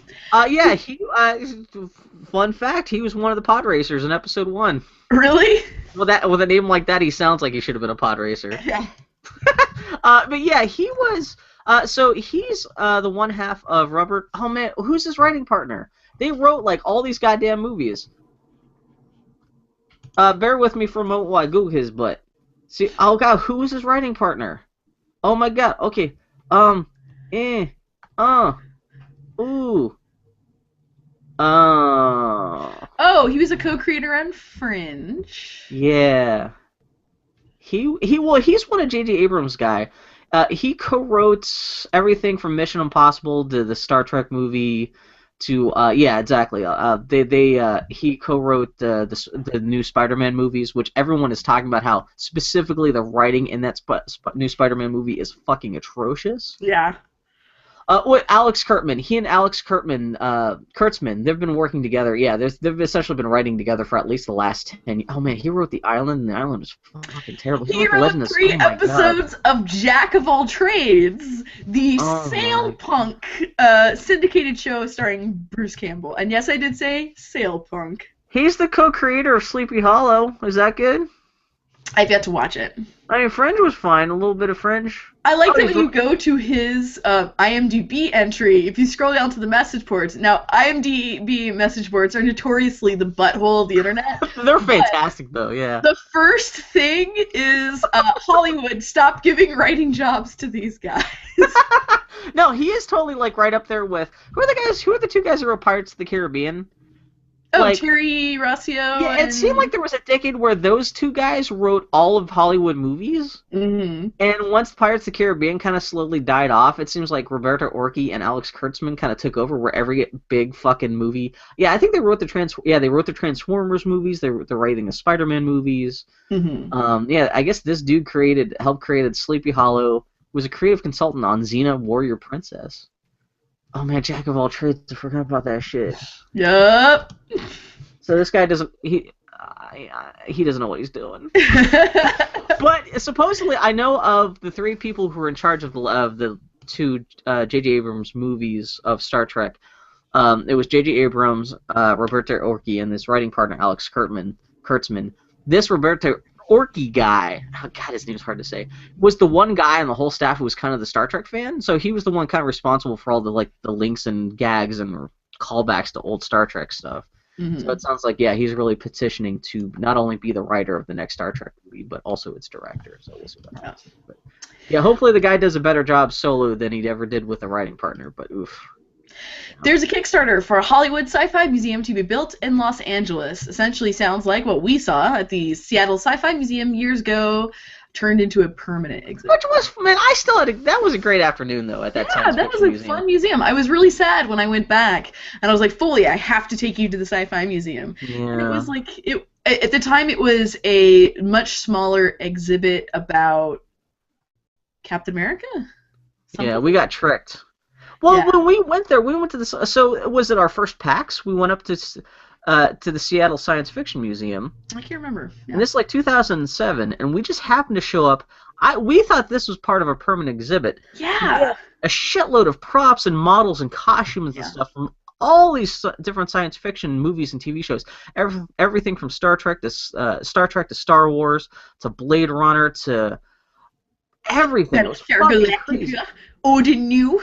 Yeah, they had the full they had the what's the little car that Harrison Ford rides around in Blade Runner? The spinner. They Yeah, still they have had a spinner hanging in their lobby. they do? Their ticket booth. They had the spinner. They had like an Enterprise D model. They had a Deep Space Nine model. They had Robot from Lost in Space. They had the Queen Alien from Aliens. Oh yeah, I remember. Oh man, I remember you got freaked out about that Queen Alien puppet. It's fucked up creepy, dude. It was a full-size, like 20-foot tall puppet. It was the real thing. It wasn't just like some mock-up or like part of a tent or anything. It was the whole goddamn puppet. Dude. It freaked me the fuck out, Especially man. the way they had it set up is like you're going through this hallway full of just like here's the Rocketeer's backpack, here's Darth Vader's suit. And you turn a corner, and it's just a dead end. But at the dead end is just a wall, just filled with a Queen Alien puppet. And it was kind of made up so it looked like a door that had just been opened, and the Queen Alien was walking through. It was fucking horrifying. But Annie with her, it was spiderly enough that Annie was. Yeah. Just give me the fucking Wiggins. But so years later, we keep on telling people, but you gotta go to the science fiction museum. I know. You got everything there, and then we found out that was just part of a traveling exhibit there that was just there, just temporarily. Breaks my goddamn heart. And if you go back now, it's literally just like a fraction of the size and stuff it once had. It's like you go there, and it's like here's Gene Roddenberry's toilet seat. Yep. Here's here's a picture of a space. But what I really liked about that exhibit is that while it ended with all the movie stuff, when you first walked in, there were a lot of old books, and like it was really a stress on the origins of science fiction in fiction. Yeah, it was so comprehensive. Yeah, and it like understood that sure you're here to see Darth Vader's helmet, but here's all the and it was in equal attention was paid.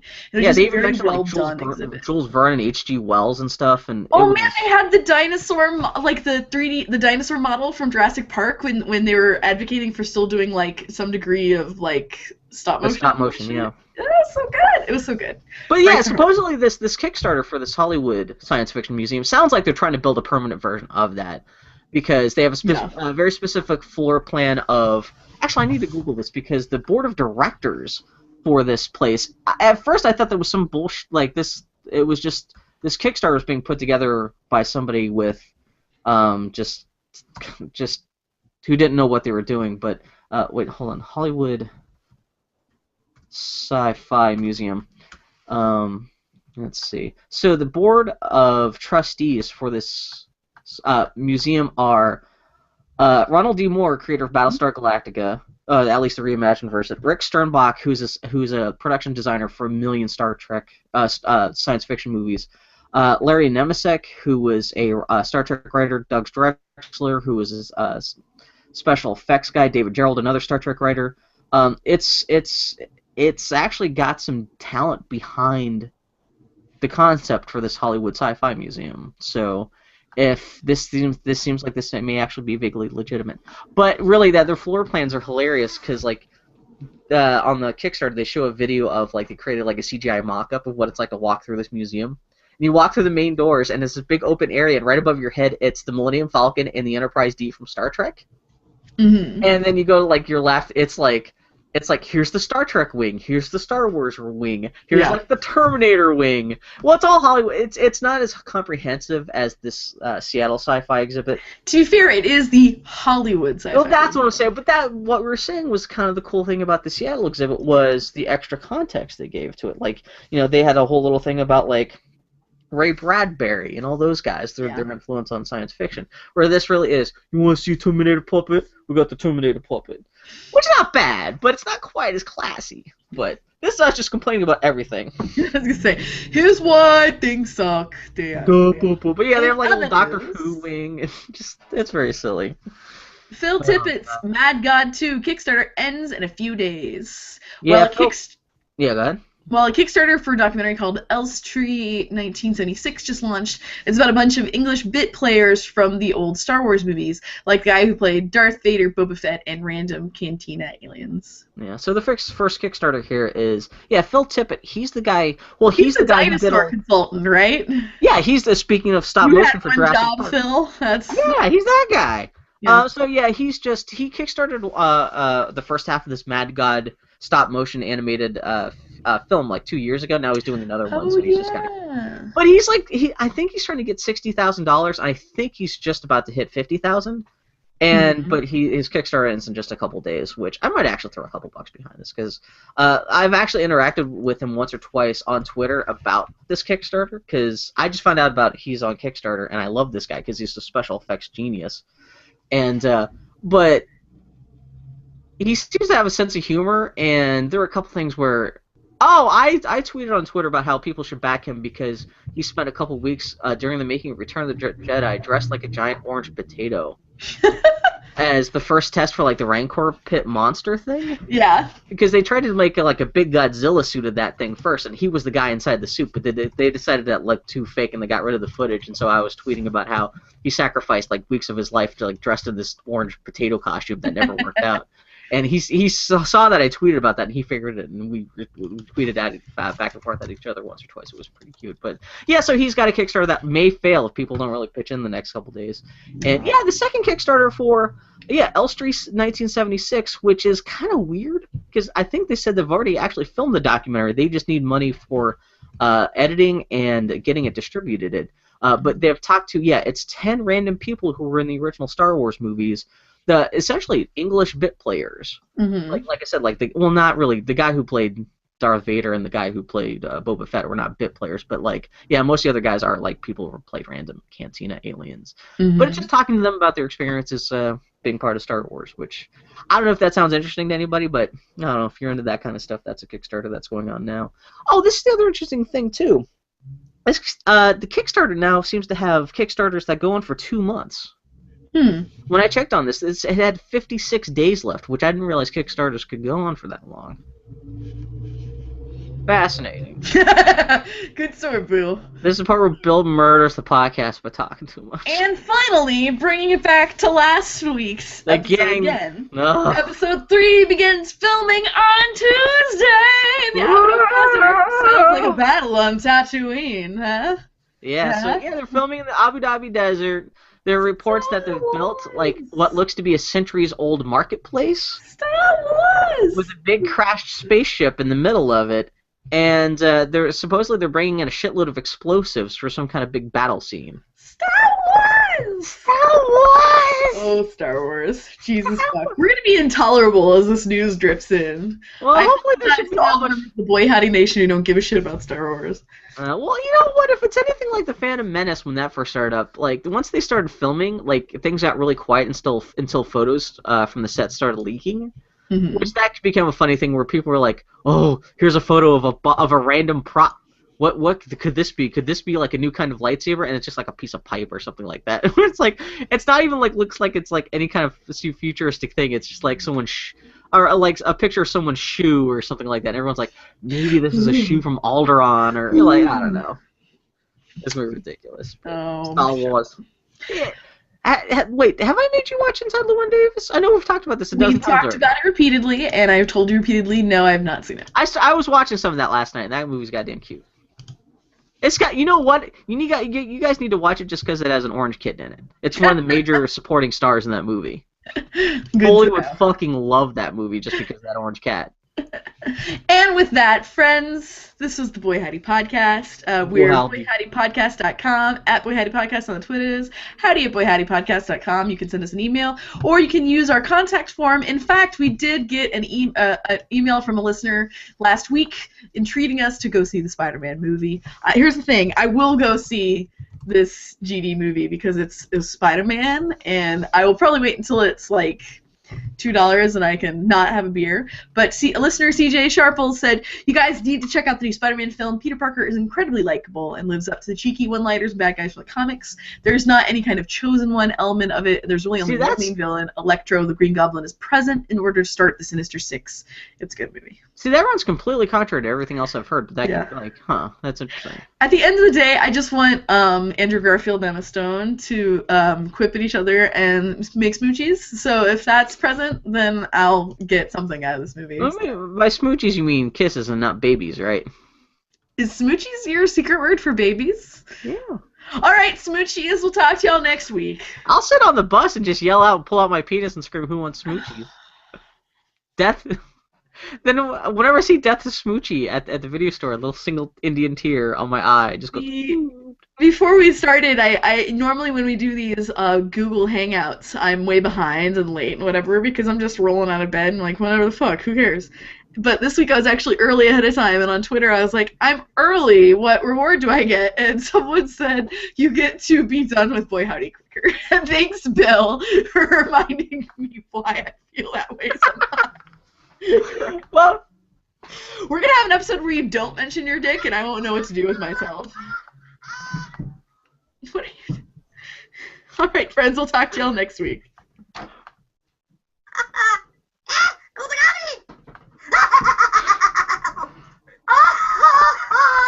Bill's look of childlike delight.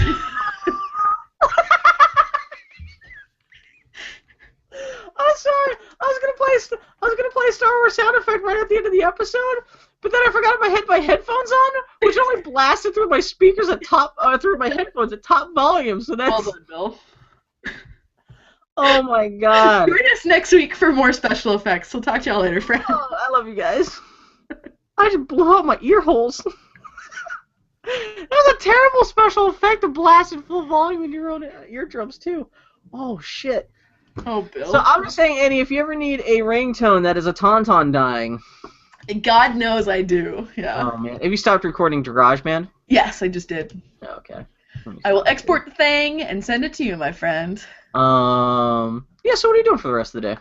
I need to finish. See what I can